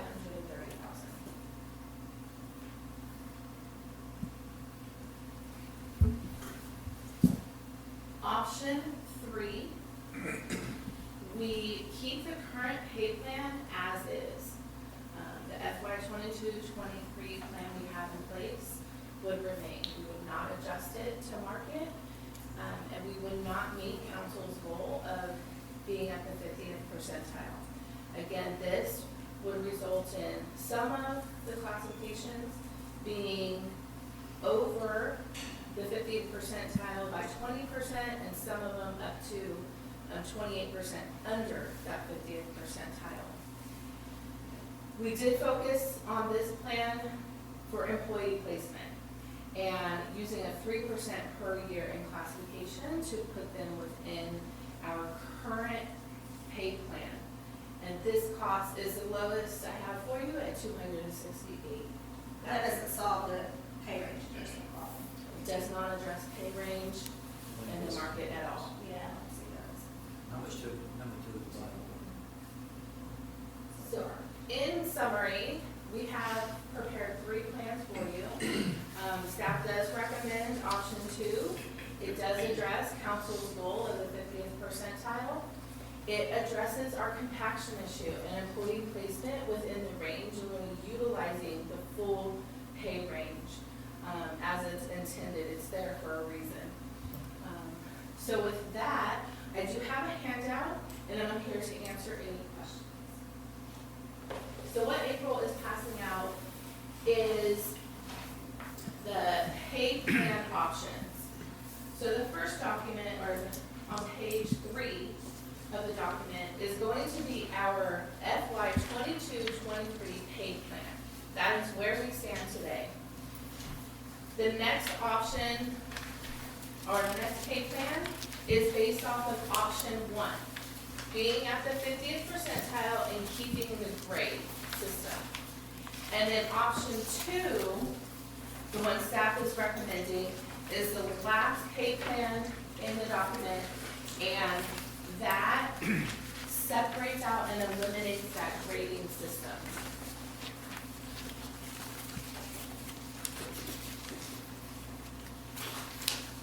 When we put this together, Denise and I talked a lot about what does utopia look like? If we had all the money in the world, what would we do for employees that meets council's goals and takes care of employees on an individual basis? Well, that's option 1, right? That's getting everybody to the 50th percentile.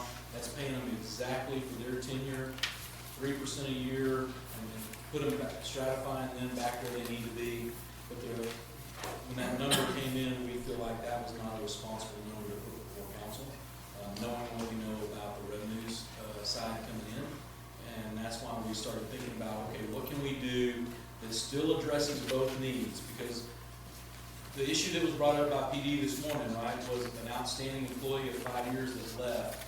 And part of the reason that he left is because he was only making about $1,200 above what a rookie makes because of that compaction issue. This takes care of that on that bottom end. It takes care of that issue, so hopefully we're not losing those tenured employees. But it also allows us to recruit better employee at the beginning because we're right in the middle of those 22 cities. We're not, like I said, half of them are below us, half of them are above us. Our starting salary is right in the middle. So we tried our best to do both.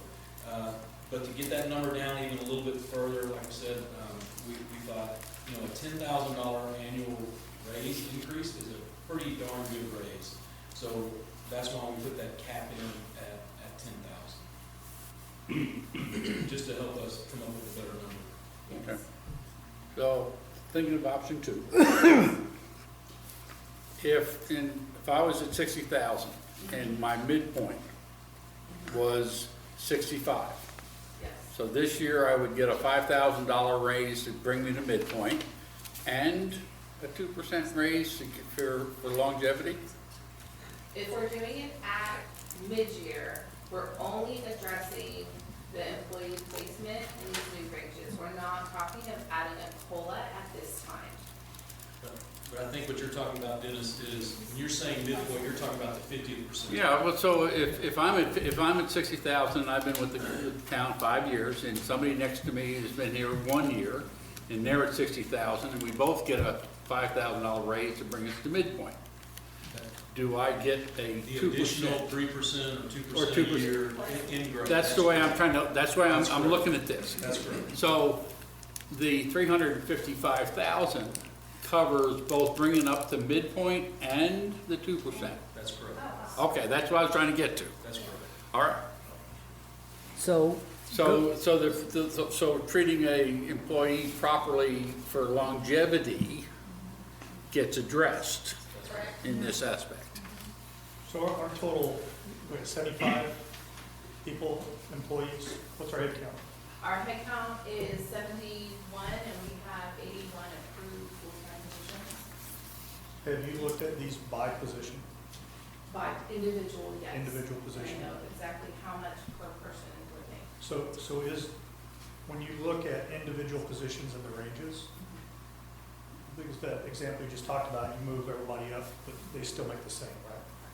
The individual people, somebody that's been here for 5 years should not be making 5% more than somebody that just came on. So individually, if you looked at each individual position and where they fit within a range like this. Yes, and that's how we actually came up with these numbers to project out for us. If I move that 12-year police officer up by 2 times 12. Right. Yes. Then that's where they would be. So that person is gonna fall closer to the max range. Except you're capping that range at 10,000. Correct. So a 12-year police officer should be making, what, 24% more than the brand new, that captain?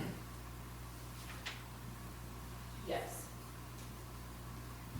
in this structure, yes. So if we cap them at 10,000, they're not gonna achieve that, then are you saying that next year we have to make that adjustment again We to? have to look at it again and try to address the compaction on the top. What we've done is we're fixing the compaction on the bottom, but because of budget restrictions, we fixed the majority of our people, but how many people would get the $10,000 max?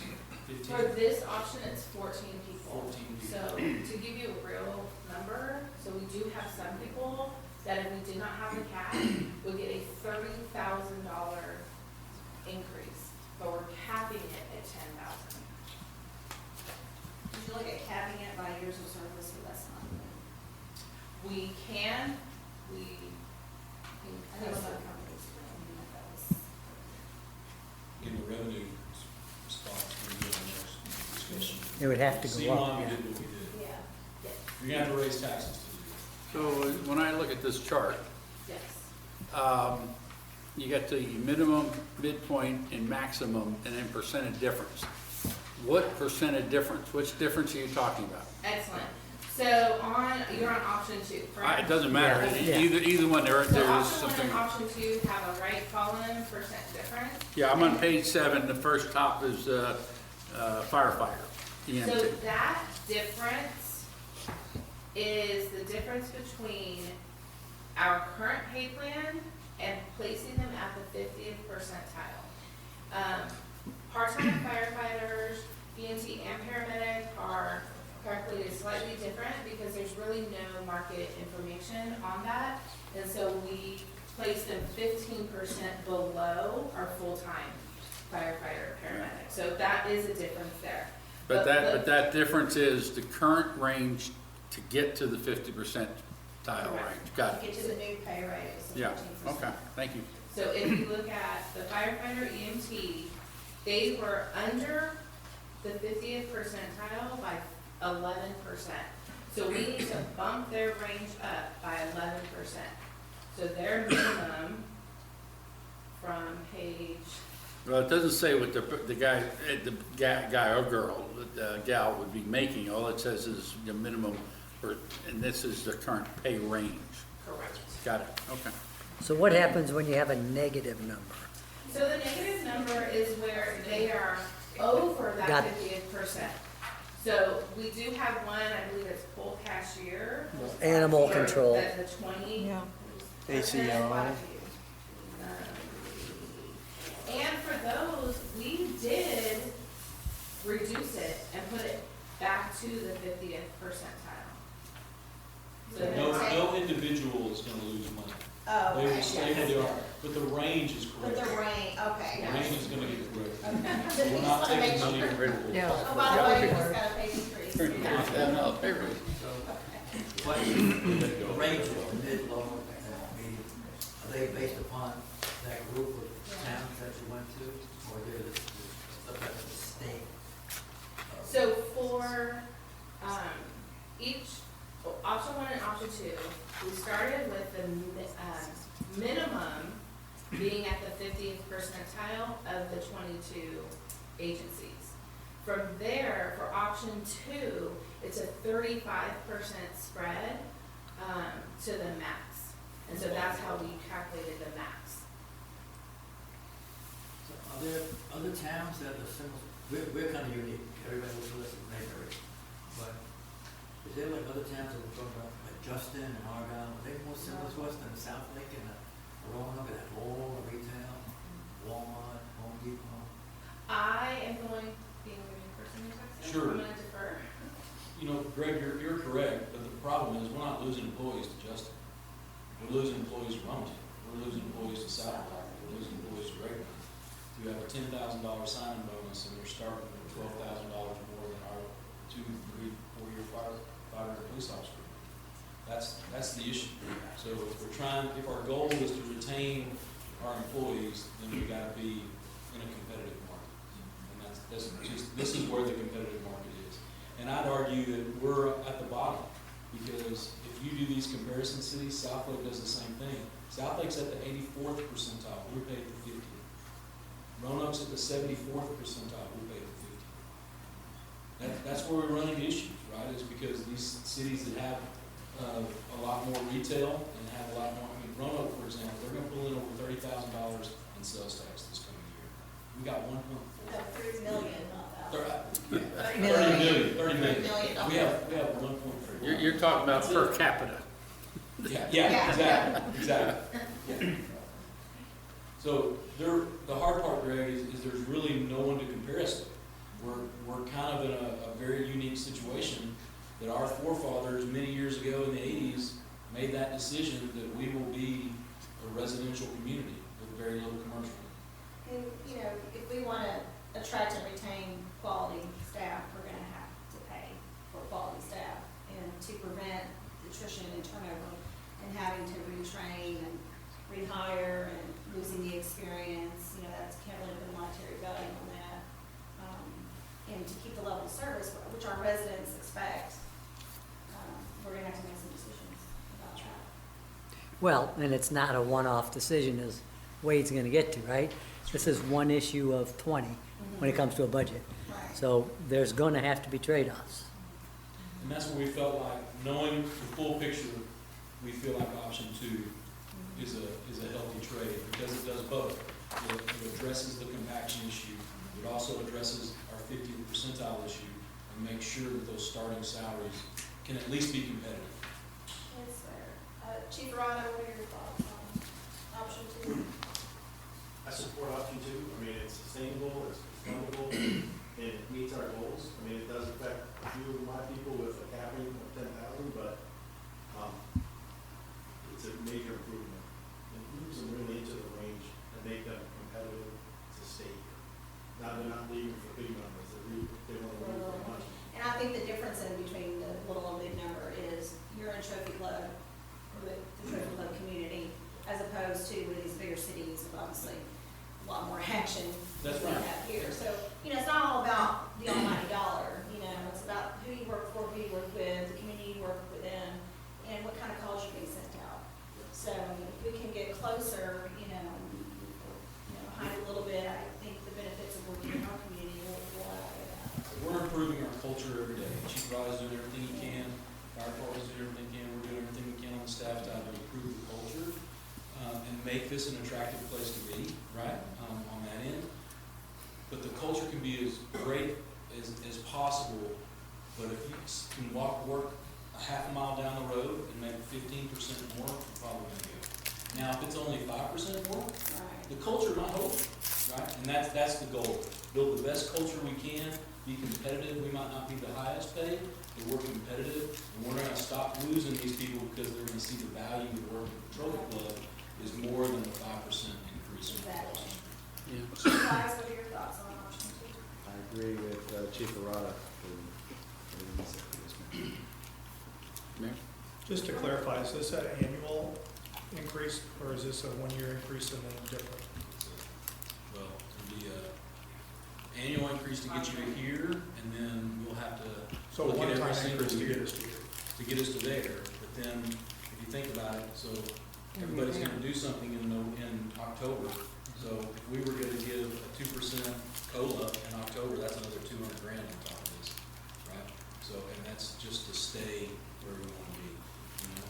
So this is the tough part of the decision making, right? Is making sure that we're where we need to be. And if we do this midterm, the first is going to be half of that to start with, Right. and then for the following year. And what I was gonna suggest to council is we do this in March, right? So we do this at midterm. Remember at the beginning, I said we came in at $300,000 under on expenditures last year in the general fund. That would help us fund half of this money, right? So we could do this today on the savings from last year, right? And then we're at the right pay schedule, and then when we're fixing the budget in May for next year, we can start looking at how much money do we have to keep people where they need to be. Does that make sense? Yes. Dennis, did you have something? Yeah, Chief, Captain Woodard addressed us this morning. Has he seen these numbers? Would this answer his comments? Yes, he has not seen this. Right. We wanted you to see this and hear this before he got outside of the command staff. Right. The management team. So, but yes, this would address his concerns for the officers. And I've seen the numbers, and I know Mr. Spooner sitting here address his concerns. So it definitely puts them in a better position to where they're not even paying attention to what's happening in other cities around us. Okay. Then following up on that, if I got this correct, we're getting to take a vote this morning on this to say, hey, we'd like to do this in March or something. Or is this, how does this work? No, this is direction. This is, council says, we want to go in this direction. And if council's giving you this direction, then we will put the final numbers together and present you guys with a package that says, you're gonna approve this pay range change in March. So that even if there's money in the budget, you're still coming back to us for a formal vote on it? It's over 25,000 and a half. No, all right. So, and it's not in your packet as a decision. Got it, all right. Then as we give instructions or in our direction, how many other items are we gonna see today or possibly see on the next meeting that are gonna impact? In other words, hey, I'm absolutely for supporting our employees. That's not the question. But the question is, so I say yes today, and then tomorrow or the next meeting, we got every, That's Line's direction. are we gonna get some? Yes, sir, that's Line's direction. You're gonna have to look at revenues, and you're gonna have to look at our other big asks and what those costs are gonna be. Okay, Right now. so we'll get it all at one time, is what I'm We'll get it saying. all at one time. All right. This is the process, right? It's the same thing we did last year. You guys gave us great direction in January, and we take that direction and we go build a budget, right, with that direction that you've given us. And we try to do as much as we can towards that direction with the budget dollars that we have. And we may have to come back to you guys and prioritize and say, look, there's not enough money. Yeah. So what's more important? Do you want to do this or do you want to do this? But this is the process. You guys are giving us the big And where I'm direction. coming from is thinking that when you talk about budget, that's a whole year. I mean, we got till the end of the year, to Sure. later on in the That's fall what to we're vote talking on about, that. Stephanie. You're coming in making a comment that, hey, we might want to institute this in March. That's correct. Oh, all right. Just so you know where my mind's going. What I want to make sure from you guys, Which is is not. this the number one priority? If this is the number one priority for council, then we're going to work to get this done mid-year. And we'll tell you how much money we have left to play with on the rest of the budget. Does that make sense? Yes. If it's not the number one priority, then we'll come back and we'll re-look at everything and we'll try to make sure that we have those priorities correct. That's why we had the discussion at the beginning about, are these things still important to you guys? Would option 2 have kept that 5-year officer with option? HR may be able to help me a little bit more with that, but yeah, most probably. Would he come back for that? Well, Ma'am, see what she told me? She interviewed him on his way out the door, and after that meeting, she talked to me, and she made a comment that he may come back. He loves Trophy, he really does. He's had some things in his life change, and money became important, but it wasn't the most important thing, but he still will. It goes back to what we talked about before. It may still be a $5,000 difference, but when you come back, if it was only $5,000, not $15,000. So, we'll see. Okay, thank you, Denise. You did a good job on this. Chief Wise, you I was got gonna say, in the fire department, we had an individual who left, went to a very well-paying city, he came back. He enjoys the culture, he enjoys the town of Trophy. But, and so money in his world was not that priority, he just wanted to be in a better place. So we really try to hone in on the culture and make them happy first, and But it's still got to be reasonable. Yeah, it has to Yes, be within, yes, sir. you know. Yes, sir. So that means we need to change our moniker. Trophy Club is not only a great place to call home, but it's a great place to work. Yeah. And I agree with you, I think you, Denise, that was a great presentation. Go Air Force. Okay, now the fun part. This is revenues. So, big picture, we're looking at, remember the law, the sales tax law that changed this last year, right? So it changed twice. The first time, the Texas Comptroller made a new ruling that said they will now pay sales tax to the point of delivery. So wherever you purchased it, wherever that thing's gonna go, that's who gets the sales tax for that item. So if you ordered something off of Amazon, it was fulfilled out of the fulfillment center in Hazlet, but it came to Trophy Club, we got the tax dollars. And we saw about a 16% increase in our sales tax that year. It's awesome, right? And then they flipped it. All these big cities, like Round Rock and stuff like that we have these 380 agreements in place where they have tax abatements that rely upon those sales tax coming into their cities because of those sales, right? And all that changed and all that went away. They sued the Texas Comptroller. So the Texas Comptroller, the state legislature, not the state legislature, but the state Supreme Court said he has every right to make that change. But guess what, Texas Comptroller, you didn't check this little box over here. You didn't follow the right procedure to get that done. So they overturned it, and now everything has gone back the other way. Are they gonna check the box and do it the right way? Comptroller said he was going to, but we'll talk about the legislation that's coming forward, and there's actually a bill being put forward by a House member that's to block it, to keep that from happening. So that's probably not going to happen. I'm guessing he's going to get enough political pressure that's going to stay the way it is. Therefore, we look back over the last several months, and what we've seen is around a 2.5% to 3% gain on the same time period last year. So we're thinking that that's probably going to be pretty close to what we're getting. So to be conservative, we're only talking about a 1 or 2% gain on $1.4 million. There's not enough there to really be budgeting on and counting on. So we're holding that number flat in our estimates. We're saying we're going to get about the same, about 1.4 million in sales tax. Property estimates, so property values, we contacted both Denton County appraiser and the Tarrant County appraiser. The Denton and Tarrant County appraiser both tell us the same story. Anywhere between 5 and 7, they said the first time, and then they came back to an 85 to 9% increase in values. But that's on your value overall. And remember, if you're homesteaded, you have that 10% cap. So there's your home value, and then there's the taxable value. So last year in Trophy Club, we saw a lot of houses that had a 25-30% increase in their value, but their taxable increase only went up by 10 because they're homesteaded. So what we get is only that 10%. We don't get the full amount of that value change that you think that happened. You're only getting 10% of it, right? That's the only taxable value. So the good news is, because values jumped up so high last year, even if those values come in closer to that 5-6% range change, we've got so much left over from last year that we're expecting to probably get around 9%. That's being a little bit conservative, but we're hoping for anywhere between 5 and 9%. Some of the numbers that you're going to see here in just a second, we figured out between 5 and 9.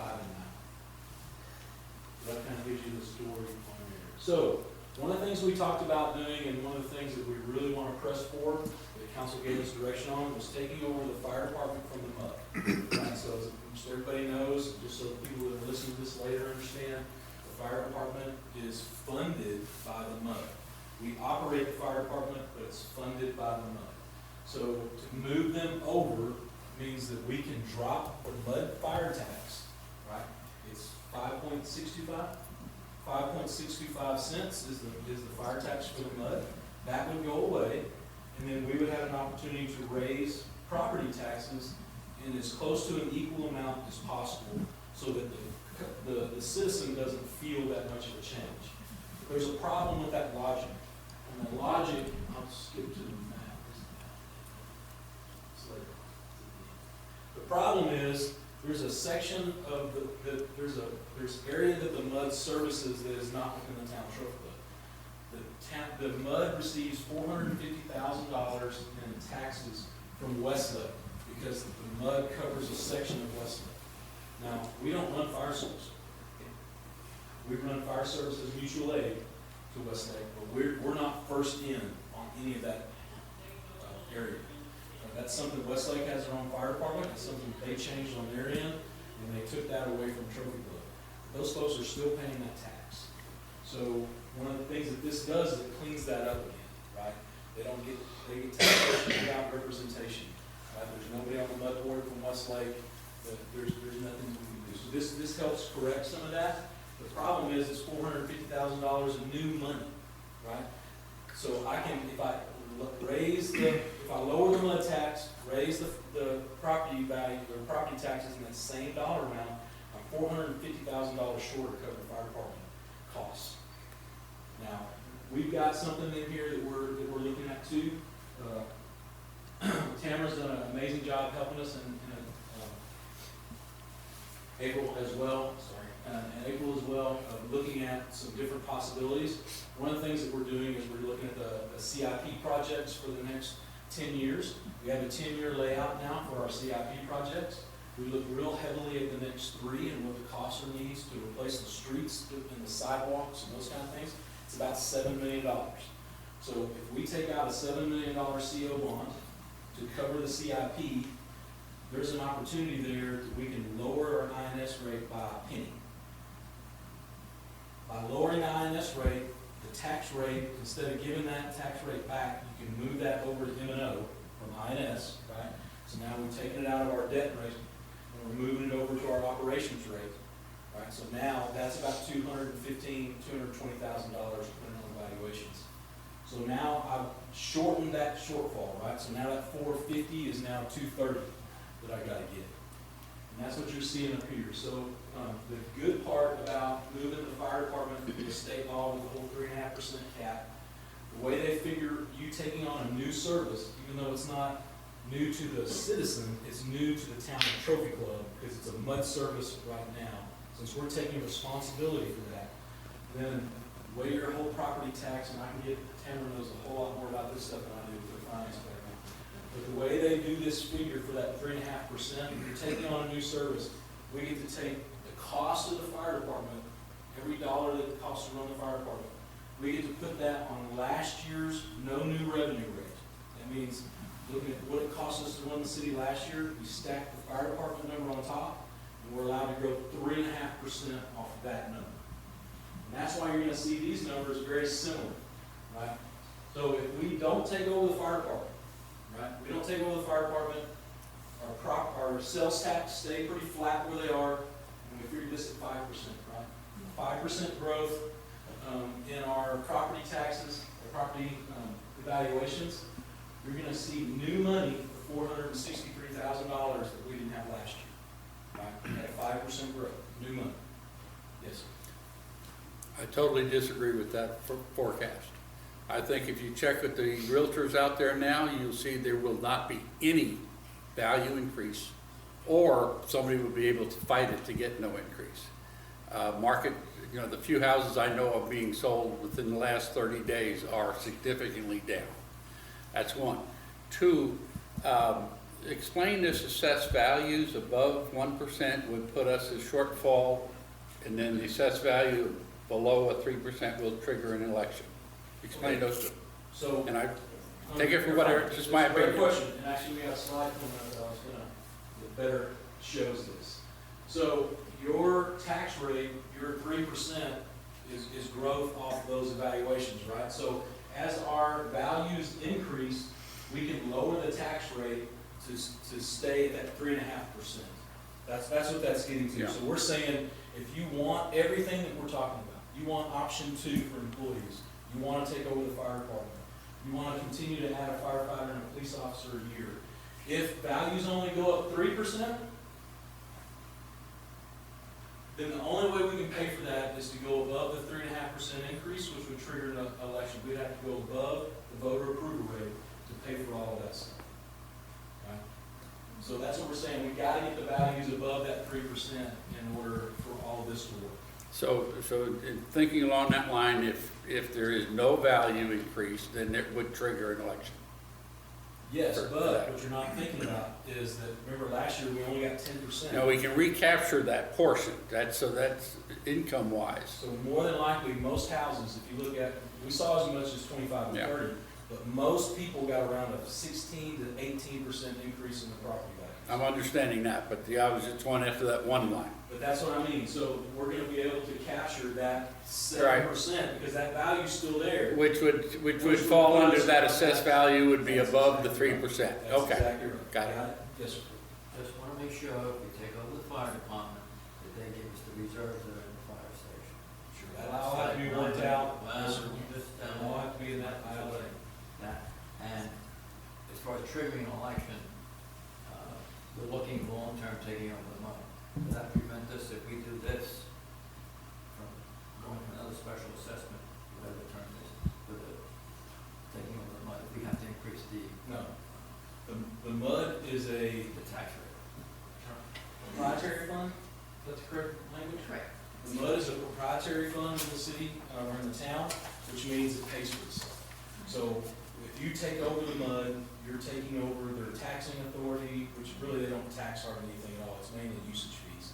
So you're taking over all their usage fees, the whole package comes with it. If you dissolve the mud and the town takes it over, we have the ability to charge for it, if we see fit, all that kind of thing. Just want to make sure that you all understand. It doesn't, one doesn't affect the other. The only thing that could, I mean, honestly, the mud wants rid of the fire department. They have since 2017, when I was the fire chief, they told the previous fire chief before me that they wanted rid of the fire department. And to be honest, we want the fire department. One of the biggest reasons is staying competitive on pay. Because when you look at that 3.5% cap, right, that 3.5% that is a voter election to approve. In the fire service, on the mud side, their total tax is only about 7 cents. So that means the fire department is 90% of what they raise money on. So they can only raise about $70,000 to $100,000 on their annual cost of the fire department before they hit that rollback. It used to be called voter approval rate. If we have to make a huge change in pay or something like that, or a huge change in service on the fire department side, it's going to put them above that voter approval rate. But when they become ours, they're a smaller piece of a bigger pie. So now we can absorb those changes without any issues. And just make sure they do all the repairs before. Okay. One other issue, just, all right, we've talked the technicalities about the taxes and stuff. We've talked about that it'd be a benefit to the firemen. What's the benefit to the citizen or the town to take over? Refresh my memory on why we would want to do this for the town. So the town itself, it's under, the fire department's under town control today. The problem is the funding is not. So even though we are trying to drive the service, right, to a certain level, let's say Jason finds that we have a severe deficit in the service and we want to add another ambulance or we want to do something like that, the MUD controls that, we don't. And even though we're in complete control of the operations of, the MUD is control of the dollars. So really, if we're going to be in charge of that operations, we should be in control of the funding as well. And that allows council to say, this is important. Jason can bring something up that says, and council go, that's not all that important. We believe this is important. Right? That's okay. But if council all agrees that this is important, Jason gets brought to you, we still got to go to the MUD and say, can you afford to give it to us? And if they can't afford it, it has to go to an election, you're probably not going to get it. So correct And me. they're more restricted on the funding. Did they not fund or help fund the 3 additional firefighters? Did we work that out? Yes, so they're funding the 3 additional firefighters. However, if you remember back when we did the last big raise, they did not fund that raise. Well, that's what's in the back. And that was the problem. They did The last step up. time we tried to catch up, it was gonna push them above the voter approval rate, and they did not. So it's just more restricted. Just Like, wanna if make we're sure. gonna operate the department, we need to be in control of funding to operate the department. If we take over the fire department, we take over their capital assets and whatever Well, reserves they have? Sure, that's what they have agreed to verbally, but we don't have a written agreement yet. It has to be written. Our ILA with the MUD is up in September. My goal for today was find out that's still council's direction to go that way, and if it is, then we're gonna start meeting with the MUD and developing that ILA. Do they have reserves for, They do. 900,000. Lots. 900,000. and our incentive, I mean, it's gonna just be, we'll take on whatever debt they have for the equipment, whatever, okay. So there's not gonna be an exchange of monies. No. And when we first talked to the MUD about this, the fire department is serving our citizens, right? So whether the MUD is collecting that tax to pay for all of this service, or the town is paying that tax to pay for the service, really doesn't matter. It's the citizen who's receiving the benefit. Right. And the way we keep up with what the services that we need to provide is to be in control of both the operations and the dollars. So that you get the opportunity to say what's important and what's not. You're duly elected, right? You're duly elected, and honestly, there's more people that participate in a town vote than They there tell are that us participate we're in a elected. vote. So really, you're getting a better cross-section of what the town wants on this board than on the vote. My whole opinion, that's probably not accurate. Okay, moving on real quick. Everybody kind of understand, this is kind of what we were talking about before. If we're gonna take over the fire department, if we're gonna do the raises on step 2, these, if your assessed values come in at these numbers, this is the tax rate we're looking at having to go to. Okay. To get everything that we're, and you can see, we need them to be around 9%. In order to be at 6 cents, which is very, very close to what the road tax is.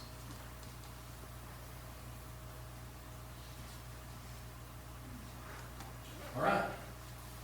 So now you've seen the big ask is where we really believe we need to be for employees. We've got a good picture of where we're going to be sitting revenue-wise. And now we have, this is my building and fire department map that I was telling you about. So this is the mud in blue. Right, mud and blue, and there's the Highway 114, that's Westlake. That's why we're receiving $450,000 from Westlake that we cannot, we can't tax Westlake for that. So we'd have to take a look at that. This is what I was explaining about before. Even though tax rate, if we take out the $7 million, we'll still have enough to do our next 3 years worth of projects. We're going to be able to lower the INS rate, which makes that 450 a little less for us to have to deal with.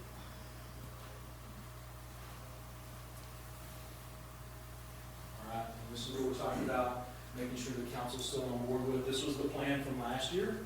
1 additional firefighter hired. We already made that hire in 23. For this budget year, we've got a new one scheduled to hire in 24, and that should have been 24 and 25. I'm sorry. So we got a new firefighter scheduled for 24, and this one scheduled for 25. And on the police side, we had the same thing. We got a position available for hire in 23, got a new one scheduled for 24. And there's that half officer that we talked about. That's a juvenile detective officer that was on a 50% grant. He's rolling off in the fiscal year 24 as well. So we'll have to pick up that cost. Cost of a new firefighter, new police officer is approximately $92,000. That's all in. That's their TMRS, their salaries, their retirement, all that stuff. And that's approximately. All right, this is the schedule that I'm proposing to you guys, is continue on the path that we're going with the firefighters and the police officers, but pushing that police officer out another year so that we would take on the half of a position in 24, but then hire that new officer in 25. Right? And then we'd stay on our current path of hiring 1 new firefighter a year for the next 2. So you're replacing, this is replacing the previous slide. Well, the only change is the police officer. You just moved it out. Since we're having to absorb a half a position, let's absorb that half a position this year and push the new police officer to the next. And Chief Arada can help us reevaluate that at that time and make sure that that's the right course of action. And the police department is currently trying to hire how many people besides your addition? We're down 1. You're down 1. And 1 open position. So 2 right now. You're down 2 plus this. Got it. Any questions on that? I just think that the police officer should stay at 2024. That's just my opinion. Should stay in 24. And if that's the direction we get from the majority of council, and when we're working this budget, we'll do our best to get that. Yeah, I think we gotta look at the whole picture. I mean, ideally, I would agree, Greg, but, you know, until you see everything. Right. Okay. All right, next, I'm gonna hand it off to Jason. Chief Wise is gonna come up and talk to us a little bit about emergency management. Take a break. Yeah, let's do a 5-minute break. We'd like that to leave, right? Worried that we can't go through this one. Okay, Jason, take it away. Madam Mayor, members of the council, good afternoon again. Thanks for your time. Today we're seeking guidance and direction on a collaborative emergency management program between the towns of Trophy Club and Roanoke. So our shared vision is to enhance the safety and sustainability of our 2 communities. We understand this is a big vision because we know that this can evolve into a regionalized program and help us build a true culture of preparedness. There's a saying in emergency management, that disaster begins and ends at the local level. And that's, it makes sense when you think about it, it's very true. Because the first line of defense is the local government. And so it's our responsibility to build that culture of preparedness. Alright, so I'd like to spend just a couple of minutes, just as a friendly reminder to us all, about the basics of emergency management and some interesting facts about the North Texas region itself. So this is the textbook definition. You pull it up on Google or whatever. Textbook definition of emergency management. Talking about the practice of formulating procedures which communities and states can minimize the risk of hazards and disasters and cope with them a little bit more effectively. So, emergency management, despite its name, does not actually focus on managing emergencies. I need you to understand that, okay? We, police and fire departments, the town staff, we manage emergencies. Think about this. We have a lot of minor events with limited impact on our town daily basis, and we manage those things. Car wrecks, house fire, gas leaks, DUIs, domestic violence, shootings, stabbings, things like that. Trees in the roadway, infrastructure, roadways needing repair. We have a house that's just about to fall off the side of a hill, right? These are all things that we can manage, okay? But when it comes to disaster, see, emergency management focuses on disaster. And disaster, those focusing events will completely exhaust our resources. It will demand assistance from the surrounding jurisdictions, state level resources, but even federal resources, right? So it's a complex situation, and those disasters can last from days, weeks, months, and even years. So let me direct your attention right here. This is the emergency management model. What you see here is there's 4 phases of it, okay? So you have mitigation, preparedness, response, and recovery. And this right about here is where your focusing event tends to show up, right? But this model right here basically describes what it is an emergency management division or an emergency manager will do, and this drives them in their actions, okay? But what I need you to remember on that is this is a continuous cycle of planning and action. It's always planning and action, planning and action. So for instance, mitigation. We can do a risk assessment. We can identify hazards and vulnerabilities, okay? We look at those, we put in mitigation efforts through certain funding methods, and we try to reduce those. Preparedness, that's training. We've all had some sort of training in National Incident Management System. There's planning, there's some sort of guidance, there's training, equipment, exercises, and then most importantly, evaluation. So you've got this mitigation and preparedness, and then right here, this focusing event shows up. Now you've got to have the response. So you're going to get the response from your local jurisdiction, surrounding jurisdictions, obviously, depending on the side of the land. But you can also bring in those state and federal resources.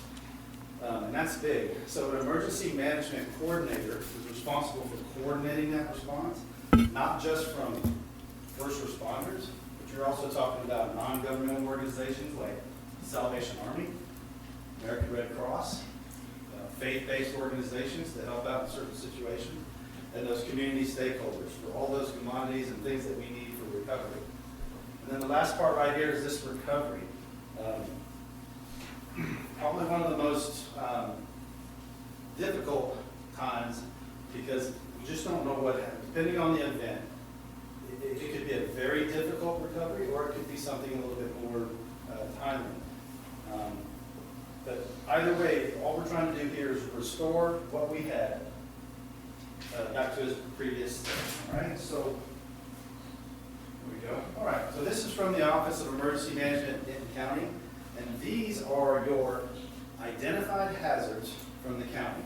Denton County Emergency Management, right here. Recognize anything here? Anybody familiar with anything? Does anybody have any experience with any of this? Got some flooding? Got some beach? Are you? Do you have one of those? Pick one. Tell me which one. Which one? Yeah. Well, where I grew up, I was familiar with tornadoes, Okay? freezing conditions, flooding. Significant damage, lots of impact on the community, right? Transportation, commerce, I mean, first response, everything, right? So, Councilman Flynn, any? Well, experience? certainly being from the Midwest, the middle one, no doubt. Tornadoes, yeah, I'm not sure what the top right is, those. Well, Top right is a Wildfires? wildfire, right? Wildfires? Okay. Oh, I'm sorry. Write that one up real quick. Yeah. All right, so wildfires. Good cotton crop there. I see a big one missing. We're right on major flight path. Good. Yes, sir. You're absolutely right. You're absolutely right. Some, Sorry. yeah. Fly right. So we have, in North Texas, we just have the high heat and drought, the wildfires. We have a thing called the wildland urban interface, and that's basically where you have built up areas that intermingle or mix in with a natural environment. We have a lot of that around, just think about the growth and everything like that. So this right here, you get a wildfire, and it gets going pretty good because of high heat and drought, and then next thing you know, it's moving into your that urban area and cause a lot of destruction. Everybody remembers the winter storm we just went through, right? That impacted us there. This is large hail, thunderstorms. We have flooding, and then obviously the tornado, okay? So 2015, there was 12 tornadoes, if you remember. North and Central Texas killed 13 people. 9 of them were in their vehicles at the I-30 interchange and the George Bush Turnpike in Garland, okay? Significant storm came through. That estimated to $1.2 billion in damage, right? So this is an aerial photo, I guess a good shot of Rowlett, which is right next door. And this is one of the neighborhoods that was that same tornado that went through there. So I want you to look at that. I want you to think about what if that was our town right there. Think about the recovery efforts, the amount of time it's going to take to remove that debris, the efforts, the personnel involved, the resources that it's going to take. Think about financial security. Could we sustain something like this? That's a tough day. You talk to anybody that responded to that, there was a lot of things going on, but that is an absolutely tough day. And so if you think about that, there's a lot going on, and somebody has to manage that. That is a colossal responsibility. Somebody has to coordinate and manage that. That takes planning. So back to the emergency management model I was telling you about, the continuous cycle of planning and action. Planning and action, okay? So, refresher. You guys remember this year, December 13th, 2022, where were y'all at? You remember? So it was a morning, it was like a Tuesday, and the storm kind of moved through, right? This is a snapshot from the National Weather Service. Believe it or not, you may not have heard about it, but there were 14 tornadoes that came through this area. Sam's Club. So, yes, sir. Still closed. So this right here is what I want to point your, so focus right here. This they say it's 6 tornadoes. There's 2 EFOs and 4 EF1. The count is 6, but basically that's the one that kind of hopped, went up, back down, okay? And right there, DFW, that's the grapevine, right there by Sam's Club. And we are sitting right here on this line, that far away on the map, right? Look at the 254 counties in Texas. Dallas County, number 2 in population, number 2. Tarrant County, number 3. We are right there on that line. Collin County is 6th, and Denton County is 7th. Somewhere around 885,000 people. Tarrant County's got about 2 million. So think about the impact that a large tornado would have coming through that area, okay? So, let's talk about Sam's Club. Councilman Lamont. This is a news clip from Fox 4 or whatever. This building, it was an EF1, or EF2. It just skimmed the top of that off, damaged all of that. You see the inside air conditioner units and stuff like that falling down. That's been closed since December 13th. So we were discussing that the other day, weren't we, about the revenues and loss. Can you speak on that at all, please? Sure. When you look at damages from a tornado, a lot of us think about, well, that's an insurance cost, right? The insurance is going to fix that. When a tornado comes through our town, there's a lot of that infrastructure that we're going to have to pay to fix, right? We're going to have to get all this done. Yes, we have insurance, but there's an immediate cost. And the bad thing is there's an immediate cost, and there's also a loss of revenue coming on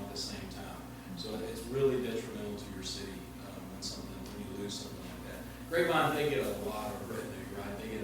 They've got Great Wolf Lodge, they've got all those things, but I promise you, losing that building right there is thousands and thousands of dollars a month in revenue that they're losing. And they're having to pay money out to clear up all that infrastructure.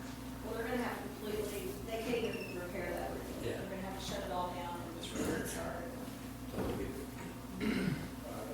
Chief Arado was telling me about that the other day, talking about just rebuilding the whole thing, so. And that's a significant downtime and also revenues with them, okay? So just as a friendly reminder, this is a FEMA statistic, this is some data from there. And basically, according to FEMA, 266 disaster declarations in Texas alone since about 1953. Now, look at 1995, all the way to about 2011 over here. Those big spikes and everything, this is all from hurricanes. There's some pretty good hurricanes that moved through Texas. Wildfires and major storms. Those are the cause for those three big spikes. What's interesting here is from 60 all the way to about 2020, okay? So we're talking 60 years. If you look at when they hit down here the 0 mark, there's only about 6 years there that we went without a disaster. You can think about that. And in the last 10 years, think about this, last 10 years, the combined regular disaster relief and the emergency disaster relief funding totaled about $195 billion. That's substantially more than $15 billion a year. So I don't like to use this word, but disaster management is big business, right? There is funding there, it's big business. So emergency management has a very long history in the United States, and its importance will only grow, okay? It's very complex. We still face, we're talking about tornadoes and other types of disasters and hazards, but we still think about terrorist attacks in the future. We think about more pandemics, potentially. And then you throw natural disasters on top of that. Well, that creates a very high demand for an emergency management coordinator who's trained very well and experienced in that discipline to help us manage something like that. It's the town trophy. So, what do they do? So we're looking at a shared position and just their responsibilities.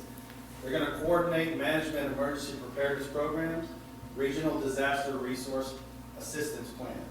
In other words, who's coming to help us? You got to have that information, otherwise we don't know who to call. Okay? Joint risk identification, prevention, and mitigation activities. Integration of efforts between organizations, both public and private. We have a great working relationship with Rona. Our staff members, our police departments, our fire departments, we train together. We cover each other in the areas, we do mutual aid all the time. Great relationship there, and I don't see any reason why we can't continue to build on it. Combined training for local officials and emergency responders. We get training in emergency management. We have to dial up an emergency operations center if something goes wrong. So we need that combined training, and we can take advantage of, we've got 71 employees, right? How many is Rona? So we can combine our efforts and manage these things better. So design and implementation of hazard mitigation programs. We just completed the hazard mitigation plan with Denton County. So Matt and I worked on that in his office. And oversight of recovery activities in the aftermath of a disaster. Somebody has to manage that. Somebody has to be responsible for that and help guide us in the right direction. Jason, is this only focused on weather-related disasters? Disaster declarations can come in many forms. I'll give you an example. Uvalde was a disaster declaration. That's where I was going. And it's right. still open to this day. Right. The U.S. border issue that's going on, disaster declaration. Okay. COVID, still open. Governor made a proclamation the other day, still is open for COVID. So, yes, sir. All right. This is just an estimated cost of what a position like this would be. Now, again, keep this in mind. This is we're looking at a shared position. Okay. This 70 to 95 right here is a salary range that we feel is pretty fair. We've got a lot of information from a lady named Laura Sanchez, who runs the division down in the south part of the Metroplex. She is the emergency management operations coordinator for 4 cities, all by herself: Cedar Hill, Duncanville, DeSoto, and Lancaster. okay? 175,000 population combined, a lot of infrastructure, a lot of things going on. I asked her how she was doing, and she said, well, I'm drowning, you know, but they're gonna get me some help, they're gonna get some specialists that work underneath her. But she loves what she does. Those emergency management folks, they love what they do, they really do.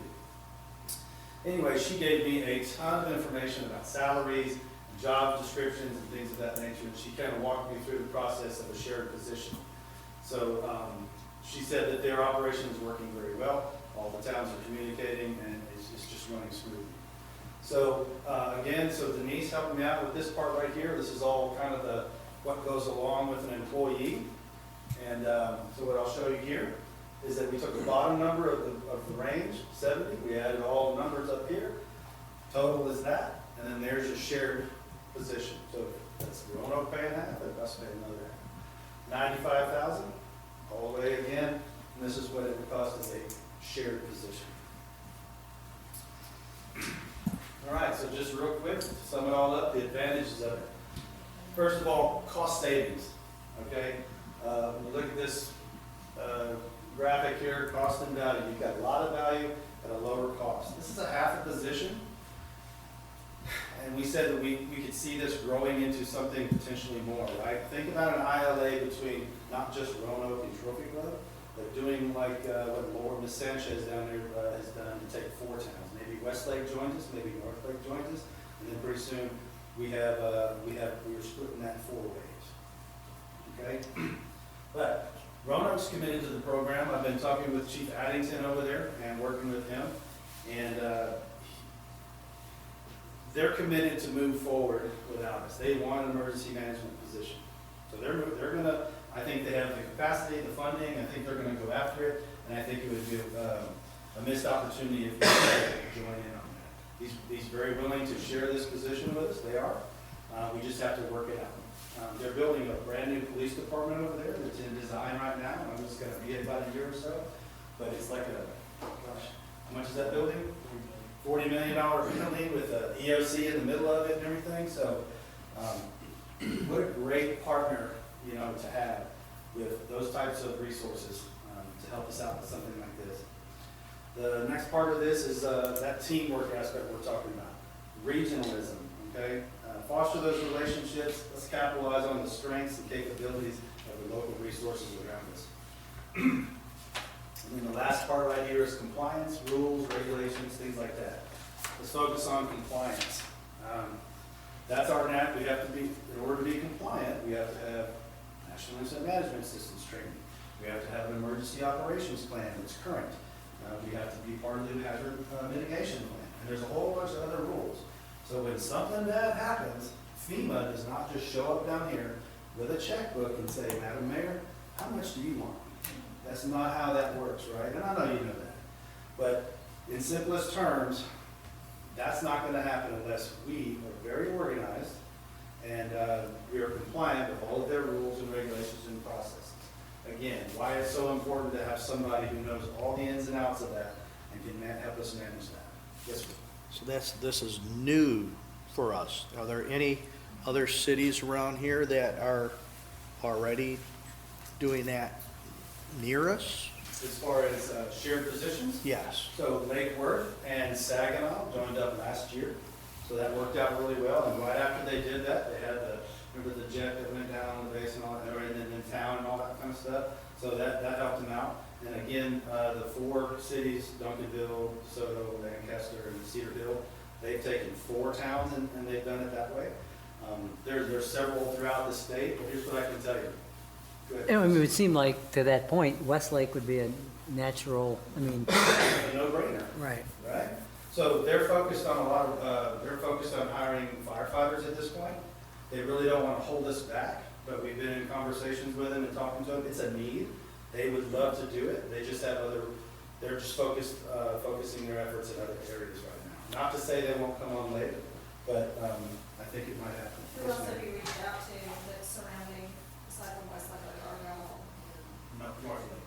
So I had lunch with the police chief the other day. It's a little bit more complicated in Northlake. They have a police department, but they contract with an ESD1, is what they call it, for their fire services. But at the same time, there's a southern part of their district that Roanoke actually covers for fire protection as well.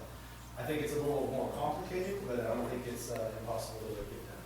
So the only, what I would call a disaster that's happened recently is the chemical plant fire in South Lake. Yes, sir. But South Lake doesn't have, you would want to try and branch out that way, because again, the chemical fire would be. Yes, sir. Big deal. Now, they may be the only property that has that in all of South Lake, but it seems to be going that way. They're closer, I mean, they're right across the street, basically. So South Lake, again, has the capacity and funding to have not just one emergency manager, they have an emergency manager and then So they do have. Oh, yes, sir. Oh, okay. And a Because you didn't mention it. and a specialist underneath You know, them. when he asked the question, you mentioned our, So 254 counties in the state. I'll tell you, this is how they do it, about three different ways. You either have the funding to have your Office of Emergency Management and Emergency Manager, Management Coordinator, and maybe even specialists to go with that, because your town is so big. Which South Lake has. South Lake, Plano, Frisco, The others Dallas, are Fort out Worth. of Lake. Right. Then you have the ones that, small communities that really don't have the funding, that don't have the capacity. So what they do is they rely on the county level to kind of help them out with that. They really don't have a lot of guidance and help there, and they rely heavily on the county emergency management, right? And then you have folks like us. We're not really that small, and we're not really that big, right? So right in the middle there, you see most of the towns that are our size, they might decide for cost savings and effectiveness and combine resources. What do? They partner up with other jurisdictions and they make it happen. And it's very effective.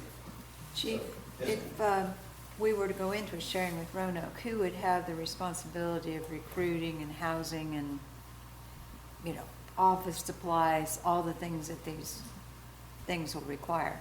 Great question. So, those are all things that just come up in conversation, like when we have lunch or something like that, right? We work those things out.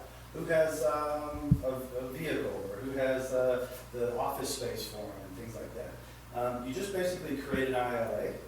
You discuss all the details about how much time is spent where and what they're doing. And then the ILA might say something like every quarter or something that you just, you get to receive an invoice. That's, I have the ILA from the one down south, and that's pretty much how it is. Very simple process. But regardless, what we don't want is a shared position. We don't want, let's say, Roanoke. They house that person over there. We want them to be present. We all want to be on the same emergency operations plan. They focus on our community just as much as they focus on Roanoke, right? But what we want to make sure of, and I don't think this is the case, is we just don't want to make sure that they say that they're doing other jobs, that employee is being utilized some other capacity than as an emergency manager. Because this is a highly complex, very complicated job that doesn't need to be assigned any other responsibilities. So, and I think we have that relationship with Roanoke, and I wouldn't worry about that at all.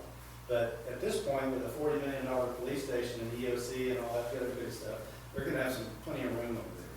But I do think we can house them right up here as well. So, I'd like to add real quick to what he's saying. I know he's talking a lot about disasters and the natural type stuff. Where it helps the rest of the town and my side of the house is when we have events at the high school. We had several major events at the high school. Emergency management coordinator would be a perfect tool to have available to us because of all the resources that are brought in. It's a major project to have events, the lost kid, the bomb threat, the lost citizen in town, remember that search? That's where this rule helps us too. I mean, when it comes to, because it's a joint program, it's not just Communication alone. a natural disaster, but it coordinates response, it tracks the cost, who's there, what's there. It helps us recoup all that in the long term. So I truly support it, and what Chief, this is really an advantage to us, to have this opportunity to not have to bear the full brunt of the cost. But and just add one thing on top of that. Haltom City, this is one thing that they did. So they have their own emergency manager, right? They brought him into the fire department side. They had him work for a few years. It was a guy named Bryce Davis, he came from Fort Worth Fire Department, very smart individual. Did really well in that. Fire chief said, man, I recognize this is a completely different discipline than firefighting over here. So He turned him loose, he got him all situated, next thing you know, they realized the value of that position, and they moved him up to a director's level. So that continuity between police chief, director, fire chiefs, community development, communications, city management, elected officials, all right there, that continuity, it works out beautiful. Because you think about emergency manager, he doesn't, if he's buried over here in the fire department or the police department or something, that's not where they belong. They belong up here because they help manage that town. And they're just more effective at that level. So that's how much value they put on that in Halton City. Yes, sir. Any federal funding available to help support this? Of course, there's grants for EOC equipment, there's grants for those positions, and so yes, I will do my best to absolutely try to search for any grant available or anything, funding mechanism to help with something possible program. This has come up because we get one bite of the apple, right? I mean, we recognize the need. I mean, Chief Wise is our emergency manager for the town. But think about what he does every day. We're not really as prepared as we need to be, you know? And it's nothing on Chief Wise. There's not enough time for him, you know, to do this at the level that it needs to get done. And what keeps me up at night is this. That chemical fire was something that has bothered me for years. Yeah. And Well, we dodged a bullet with that. and the part that keeps me up is along those lines, right? Is that you're gonna have a disaster that's gonna take more than 12 hours to get it figured out. Well, guess what? I've got the directors that you see in this room. You can't work those folks 24 hours a day for a week, you know? I need help, you know, and a partnership like this allows us to have one EOC, because if it's affecting us, it's probably affecting Roanoke, it's probably affecting Westlake, it's probably affecting Northlake. So if we can combine our resources, and now I've got access to 20 directors to run an EOC, right? And we got an emergency manager who is familiar with each one of these entities and can help us run this thing and make sure the paperwork is right so the funding happens.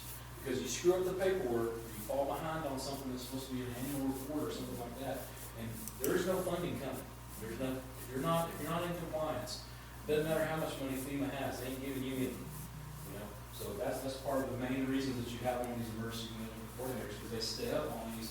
I think we've even got one on our list of laws to watch. There's a change coming that could affect, you know, emergency management. So we got to stay abreast of what's happening out there so that we can make those changes. And the shared position, and what a cheap way to get out of it. And especially if the idea, the eventual idea that Chief Wise has, is to start bringing in other partners. So maybe we jump on board with a 50-50 split this year, and we wind up getting more partners because it's successful. We start drawing more agencies to us. That's right. And like you said, there's also availability, potential grants as well. Any other questions? Yes, sir. I got three things going through my mind. One, we're a lot smaller than Roanoke, and, you know, you're going for a 50-50 split, and they have both, maybe not population up yet, but they have land and developed area, you know, much more than we. But you're presenting a 50-50, just cut it down the middle. In any of these other instances that you've mentioned, you know, Cedar Hill Road, DeSoto, those guys are pretty close to each other size-wise and commercial-wise. Is there any other way to split this except for just cut it right in half? I'd have to leave that up to, You understand where my mind's going? I was thinking the same thing, you know, obviously they have way more than we would, but then again, we're kind of taking advantage of their resources and facilities, so is that kind of a wash that we? Well, and it's also the kinds of disasters. If you think about it, it has nothing to do with your population, it has nothing to do, it's what disasters you possibly have. So Roanoke's population is much less than ours, right? Much less than ours. So we have a bigger population, they have more commercial, we have more residential. We got 4 schools in town. They don't have 4 schools over there in Roanoke. So we have just as many problems as they have, right, or chances for natural disaster. So an even split is probably where it needs to stay. That's what we would push for. Okay. And if we brought on more partners at a later time, maybe we can think about a better way to do it. Two other In guys. mentioning the schools, they might not hurt to look at perhaps having them provide a little funding. Okay. since we do have 4 schools here. Okay. You're presenting, splitting, and all I've seen is the manager, 70, 95,000. Where does this grow to? Both equipment, both personnel? Have we just generated another bureaucracy that takes over the world? No, Chief-wise has already figured that stuff in, right? So, you've got all the normal costs, but we talked about miscellaneous benefits, that's vehicles and equipment and that kind of thing that's going in. Yeah, there's gonna be some costs that go inside there. There's costs to doing business, right? The reality is, do you think there's a need? And if there's a need, is the need bad enough to spend some dollars on it? Right, and the cost of doing business, but you have to forecast with the future and when to get off the boat and get on the boat. Yes, sir. All right, That's then part of what we're saying is now, if we're gonna get a 50% split, now's the time. Right. Otherwise, they're gonna do it on their own, and we're gonna be on our own trying to get Westlake and Northlake. So, Then in this ILA and everything else, are we abrogating any responsibility or liability into this manager? I don't understand your question. Well, okay, if we create or hire, or however word you want to put it, a emergency manager, have we just given up some of our responsibility to them? No, it's a shared, you will always be responsible. That's our true emergency manager for the town is Alicia. The mayor is the emergency manager for the town, so the ultimate responsibility is on her. Is that because she's flying a plane that's not going to come down in town? All right, no, I just want to make it clear that, but by doing this, you are not giving up. You are responsible for your town. We can't offload that to somebody else. We're responsible. All right, that's it. Those are my questions. Thank you. Well, I think, see if I'm getting this right, but if he's working for 2 towns, it doesn't matter which town is bigger, which is smaller, which has commercial, which has high-density residential. The same requirements, protocol, planning goes into both of them. So, Same emergency operation plan, we drop the borders, this is the jurisdiction. right, we have a regional. These are the resources, this is how we're gonna respond. So it doesn't really matter. We can take advantage of Roanoke's resources, which are way more plentiful than ours. And we already have a great working relationship. So give you direction as to pursue and. Sure. If you guys want to give us some direction in that manner, we start working towards that. Anything else? Thank you for your time. You bet. Okay, where's all our money? Oh, we've got the. Go back to the money slide. You want to go back to the money slide? All right, park master plan. I'm going to hit on this super quick. Really, all this is last year we said we wanted to look at Trophy Club Park as a possible draw for people in this community, right? So Tony spent a lot of time and effort putting together the park master plan that you guys have at your desk here. There's highlights. Basically, he's broken down every single park and the improvements that he thinks are important in each park. There's not a dollar amount sitting next to these because we don't have a timeline. What this is this says over the next, if council stays on this path, then we would start putting a timeline to these types of things. Right. So we just had a major motorcycle event there. Do we have any idea how much that benefited the town as far as sales dollars or anything like that? Any It's idea? hard to nail that down exactly, but we can get some more research in. We'll know how many hotel rooms for that night as compared to the average, and that can give us a little bit of knowledge there. And then Tony has started doing, and I gotta make sure we get on this one, but like with the baseball tournaments and things like that, one of the things we have to do for hot funds is we have to track those hotel activities because of these events. So we actually usually go to the hotel and ask for a special rate, even if it's $1 off, we don't care, but it allows us to identify those people that are staying in those hotels. So that's how we do that, Jeff. And we're working towards doing a better job of that tracking and being able to see what that looks like. Right now, there's so much work that needs to be done at Trophy Club Park. A lot of the revenues that we could have gained from the organization that came in and ran the race, we allowed them to have it for free because they did about $5,000 worth of dirt work out there. So we improved our track and utilized that method to get that done. So in your package, you'll see, not in your packet, but in your, in the master plan, you'll get to see each of the parks, the recommended improvements that he has. One of the major changes that we looked at, I mean, he looked at turf and that kind of thing, and a shared football field inside of a baseball field for Little League. So a lot of these are big picture things that, you know, if we had every dollar in the world, these are the things that we would accomplish. So what we usually do is take a park master plan like this and start narrowing it down on those things that council thinks are important. And then we'll start putting some kind of a timeline to it.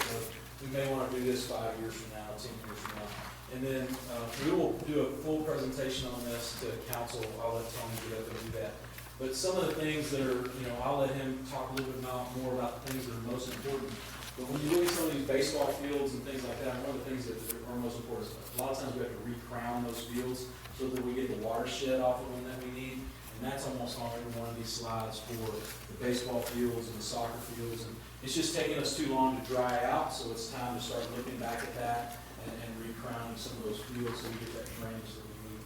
The pool, we're already working towards getting that done, but he's got the pool in there as well. And then Freedom Dog Parks and improvements out at Freedom Dog Park. That's one of our most popular places in town, so we get a lot of people coming into town and using the dog park. The park master plan includes medians, because that's part of what the park takes care of, right? And part of that entryway monumentation project that we have is a design for the medians that can be run all throughout town.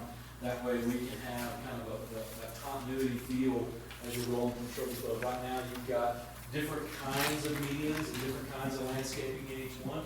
And we want to kind of start to draw this together. So it feels like one big community instead of something that was done in the 80s and something that was done in the 90s and something that was done in 2026. So we want to start pulling all this stuff there. And there's the big one, this Trophy Club Park. He's got a lot of great ideas for Trophy Club Park. And I will say this, when you're looking at the park master plan, when you look at all of the recommendations for Trophy Club Park, we've already got permission from Texas to do these things. So we've already done the homework. We already know that these things are things that are capable. We don't have to go back and do that aspect of it. Now it's just a matter of when can we get some funding for it, which ones do we feel like are the most beneficial, what's going to draw people here the most. Because the goal is, come visit Trophy Club Park, you're probably going to eat at Blue 22, or you're going to eat at HG Supply, or you're going to, and you might, if it's a nice enough place, you might stay the night there. If we have accommodations there for a trailer or something like that out there, or we have better restrooms and electricity and those kind of things. We're trying to get people here to spend their dollars. That's the goal, right? Get people here to spend their dollars. So we'll revisit this. I'll have direction on this, but I just want to show you that we heard you loud and clear last year that this was important, and he's done a great job of putting the plan together for the future. Yes, sir. I think it's interesting, if you look at page 15, we spent a lot of time talking about pickleball carts. It's a 5%er way down, I'm sure that has changed over the last couple, 2-3 years, where that has increased in interest so much. This should be a living document. Yeah. We should be updating this. Okay, Trophy Club Park, this is some of the additions, some additional parking that's needed out there, 3 restrooms. The mountain bike trails are pretty popular, but what we're hearing a lot from the mountain bikers is it's not technical enough. We need to add some technical aspects to this. Gorba, which is a mountain biking association, they've actually expressed interest in adopting the trails, and they would maintain them for us, and those kind of things. So Tony's really doing a good job. His team's working hard, getting the most out of what money you can do. Along with the trails, I think the most recently, and the most issue I hear about is the equestrians yelling at the bikers and vice versa, kind of thing. So I don't know how those will figure it out, and separate those out. I know you, Ann, you have the same directed towards you as well, as far as that going on over there. Motorbikes and Yes, and like horses all- don't go well together. Or regular bicycles and walkers. Right. They're all kind of.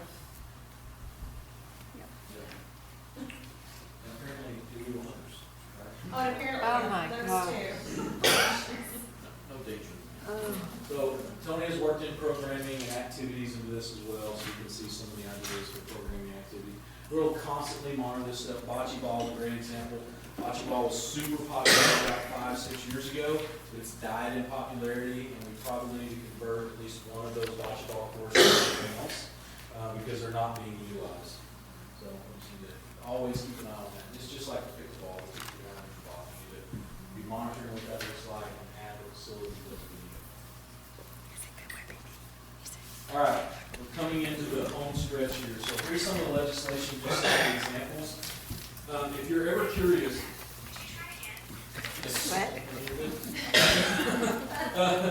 So if you're curious about what's going on in the Texas legislature, the best resource out there is TML. So you go on the TML website. At the bottom of their main page, on the left-hand side, there's an icon you can click that says legislative updates. They've already got 3 legislative updates, and each one of those are different, so that it's not one that they add on to. So make sure you read through each one of those legislative updates, and they've got it broken down into things like legislation to watch for sales tax, legislation to watch for property tax, legislation to watch for building codes. So they've got it separated out in there, which kind of makes it a little easier for you to scroll to or look at. It's a very, very high-level explanation, but you can click on this one that you're interested in and it'll give you a deeper explanation into what's going on. So just quickly, some of the ones that we're looking and making sure we're watching. That appraisal cap, there's actually, these are the, net cap has got the most momentum behind right now, but there's actually 2 others that are trying to push a change in this cap. And what this would do is reducing that 10% cap for the homestead exemption down to 5%. Remember back to our discussion, when you're a residential community, you rely so heavily on those property values, you start scooting away from that 10% increase, and we start looking at having the opposite effect of what they actually want. They're wanting to try to limit your taxes going up by doing this, right? But on a residential community like us, you limit it down. If they limit that thing down to 3%, we're going to have to raise taxes every year, right? So we've got to keep that up. And honestly, I've already met with all of our legislators, and we're working on, I talked to April, and we're going to start working on what those numbers look like so that we can give them in their hands, like, look, you might could lower it to 8 or 7, but you lower it to 5 and it kills us. So I want our individual legislators to be armed with that when they go in for these kind of discussions. So there's 2 for that, and then there's property tax installment. All this is homestead. The same thing you get for homestead exemption. They're talking about it being spaced out throughout the year. That's not a huge change for us except for when you purchase, right? So if we're not getting property tax, if everybody's paying on 10 installments or 5 installments or whatever it is, then we have to better talk about not just when we gain money in January, but now it's like, well, we're not going to get but a third of that money in January. Now you're going to get a third of it over here in July and the last bit of it in August, right? So I mean, it's just going to change the way we budget and the way we spend. So that's another one of the ones that I'm watching pretty closely. The local sales tax sourcing, and this goes back to what we were talking about earlier with who gets the sales tax. This is their attempt at a block. So what this is saying is that anybody who's got a 380 agreement, which is dang near every big town in Texas, right, that has manufacturing or a facility like like Amazon or something like that, right, that they've got a big facility, they've got a 380 agreement in place. And what this is doing is saying, hey, if you had an agreement back in 2019, then you're not allowed to change where that sourcing of that sales tax is. So all this is a block for that, of the comptrollers try to attempt to change. Mixed beverage tax, there's some little changes on mixed beverage tax. Obviously, the town Trophy Club, we love our bars. So we get a lot of money off mixed beverage, so we're just kind of watching some of that. And then the minimum wage on the cost side of things, right, where you look at what that minimum wage looks like in the next 3 or 4 or 5 years and how that's going to affect our salaries and those types of things.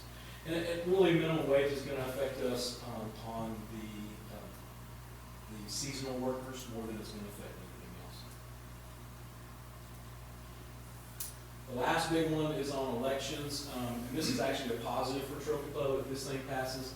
This is saying that voters don't have to vote in their district, which if you remember right, so any of the local elections we can have at town hall and everybody in town can go to town hall and vote. But if it's a national or if it's a county election, it's got to be done in your correct precinct. if this passes, this will allow us to have all of our voting done at town hall, which would be a great thing for us. Yeah. That's just some of the legislation. Man, there has already been like 380, 390 bills that have already been filed. So there's a bunch of legislation out there, and I encourage you to go to that TML site and just see any of those things that interest you. Directors all have the same mandate, so I've asked directors to go in and look. If you're the police officer, you better be looking at what's changing. I know Patrick's already talked about some changes to the marijuana laws that could affect what we're doing on the police side, right? There's some building services, things that are gonna change too, as far as, building materials and what rights we have to go into different properties and those things. So all the directors are doing this in their own individual departments, but these are some of the overarching that we're trying to stay on top of. When you look at Makes sense? about marijuana laws, I don't think that was nice. All right, this is the last major slide here. So these are our goals for today, right? Ensure that the staff is still on the same page as council. We're still on the same avenue, we're still in the same direction, right? So the things that you see today, the presentations today, we want to ensure things we saw last year didn't really change. And these are just most of what we're presenting is just building on what we talked about last year. And you can see that we've already been working in that direction. I want to make sure we were creating awareness of where we sit financially today and in the future. Right? I hope that we did that today. If we didn't, then come see me. Let's talk some more. My goal is to provide services that make us a premier municipality, right? So everybody has said we don't want Trophy Club to be an undesirable place to live, right? There's no city that popped in my head, but I won't say it now. So we don't want that. We want Trophy Club to stay a premier place to live. There are some basic services that every city provides, and if we want to be a premier city, then we want to provide those at a certain level. And then my goal is to get those things at that certain level. And I think what we've seen from the property taxes and what we're seeing from the sales taxes and our point of growth in the town being capped and pretty much built out is that we're going to have to start looking at anything above and beyond doing these basics very, very well. It's going to cost more money in a tax increase to get it done. So whether that's going to the citizens for a GO bond because we decided Little Timmy's got to have turf to play on soccer and baseball, and we want to take out, $10 million to turf all of our fields. That probably needs to go on a GO bond and let all the parents of Little Timmy vote on whether or not they want their taxes to go up to get that, right? That's really, we're within a couple of years of being to that point to where we're going to concentrate on doing the basics extremely well, and anything else is going to be GO bonds, right? It's going to be asking our citizens what they want in a citizen survey, and then doing a bond and say, hey, you said you wanted this. We want to put this in place. It's going to cost us $1 million. Basic services, street repairs, fire department, police department, building services, those things, we're already pretty darn good at this stuff, but we're going to get even better at it. But those are things we're going to have to always provide, and we'll always budget to provide those things. But those extras in the next 3 to 5 years, we're going to have to start really thinking about how we get those things done. All right? So that's it for today, folks. Well, it might not even be 3 to 5 years, right? That's It true. could be, I'm thinking it's 2 to 3 years at the most, right? Yeah. By the time we develop this last little bit of commercial property, we're done. This is going to be it. So I hope today was beneficial. Does anybody have any questions for me or any of the staff that's here today? what's the next steps as far as this whole, So I feel like I got lots of nods in the room. We're not voting today, but I feel like I got some direction from you guys. I feel like the direction I received is that we want to look heavily at being able to afford option 2 that affects the pay for everybody. I'd like to do that mid-year if all possible. We'll be presenting that to council. I feel like we're still on track with the firefighters and police officers in the years that we kind of suggested. We'll stay on that, and we'll put that in the budget as they come out. So we're going to try to fit all the things that you saw today into this next year's budget. And we said mid-year, that's March, right? March. So next month meeting, Yes. February. Wait, it would be effective April 1st. Yes.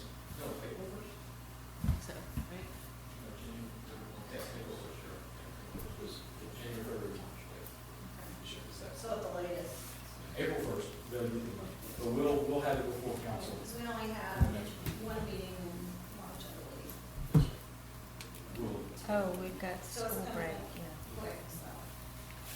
So we'd probably like to see that no later than the last meeting in February. So To the, give you time to. so the process from here though, Steve, will be, we're gonna do we have a budget subcommittee, which we need to fill a hole from, correct? Because Philip was on that last year. No, we replaced Phil. Do we? I was on Who's it, your- yeah. who's our third? Big call and, Carl. It's Carl, I forgot Carl's, okay. So we have a budget subcommittee, I'd like to do a budget kickoff with all of council, do a workshop on budget kickoff and get direction from all of council. And then work with the budget subcommittee through the budget building process, and meet with them a couple of times. And then at the end of the process, meet with council again to make sure that we're all on the same page, we've all got the same information. And then we'll start doing our meetings in August and September to move forward with that budget. That's kind of the process from here. You kind of got a good feel for where we sit financially, kind of what we're saying is important to us. And I think I'm seeing the same thing that's important to you guys, and that's taking care of our employees. I didn't hear you speak back on the emergency management coordinator, but I think we're nodding on that. Yeah, I thought it was, provide direction and go ahead and research the grants available and. I might take one more whack at Westlake. I mean, I know they've got their priorities, but if it's a third of, $80,000, that's not a ton of money. Well, I haven't had a chance to hit it from the top. Okay. So, Go, hit it from the top, Wade. You're gonna save them $455,000 a year anyway, right? Yeah, exactly, they should pay our tuition. Kick in. actually, Westlake is on the phone, it's not 170. Okay, Mayor, that's all I have. Okay, does anyone else have anything before we adjourn? Okay, the time is now 2:32, and we'll adjourn. Good job, Wade. Thank you. Thank you. Thank you, directors. You had 28 minutes. You had 28 minutes left. Besides that itty bitty thing he put in the. Yeah, tell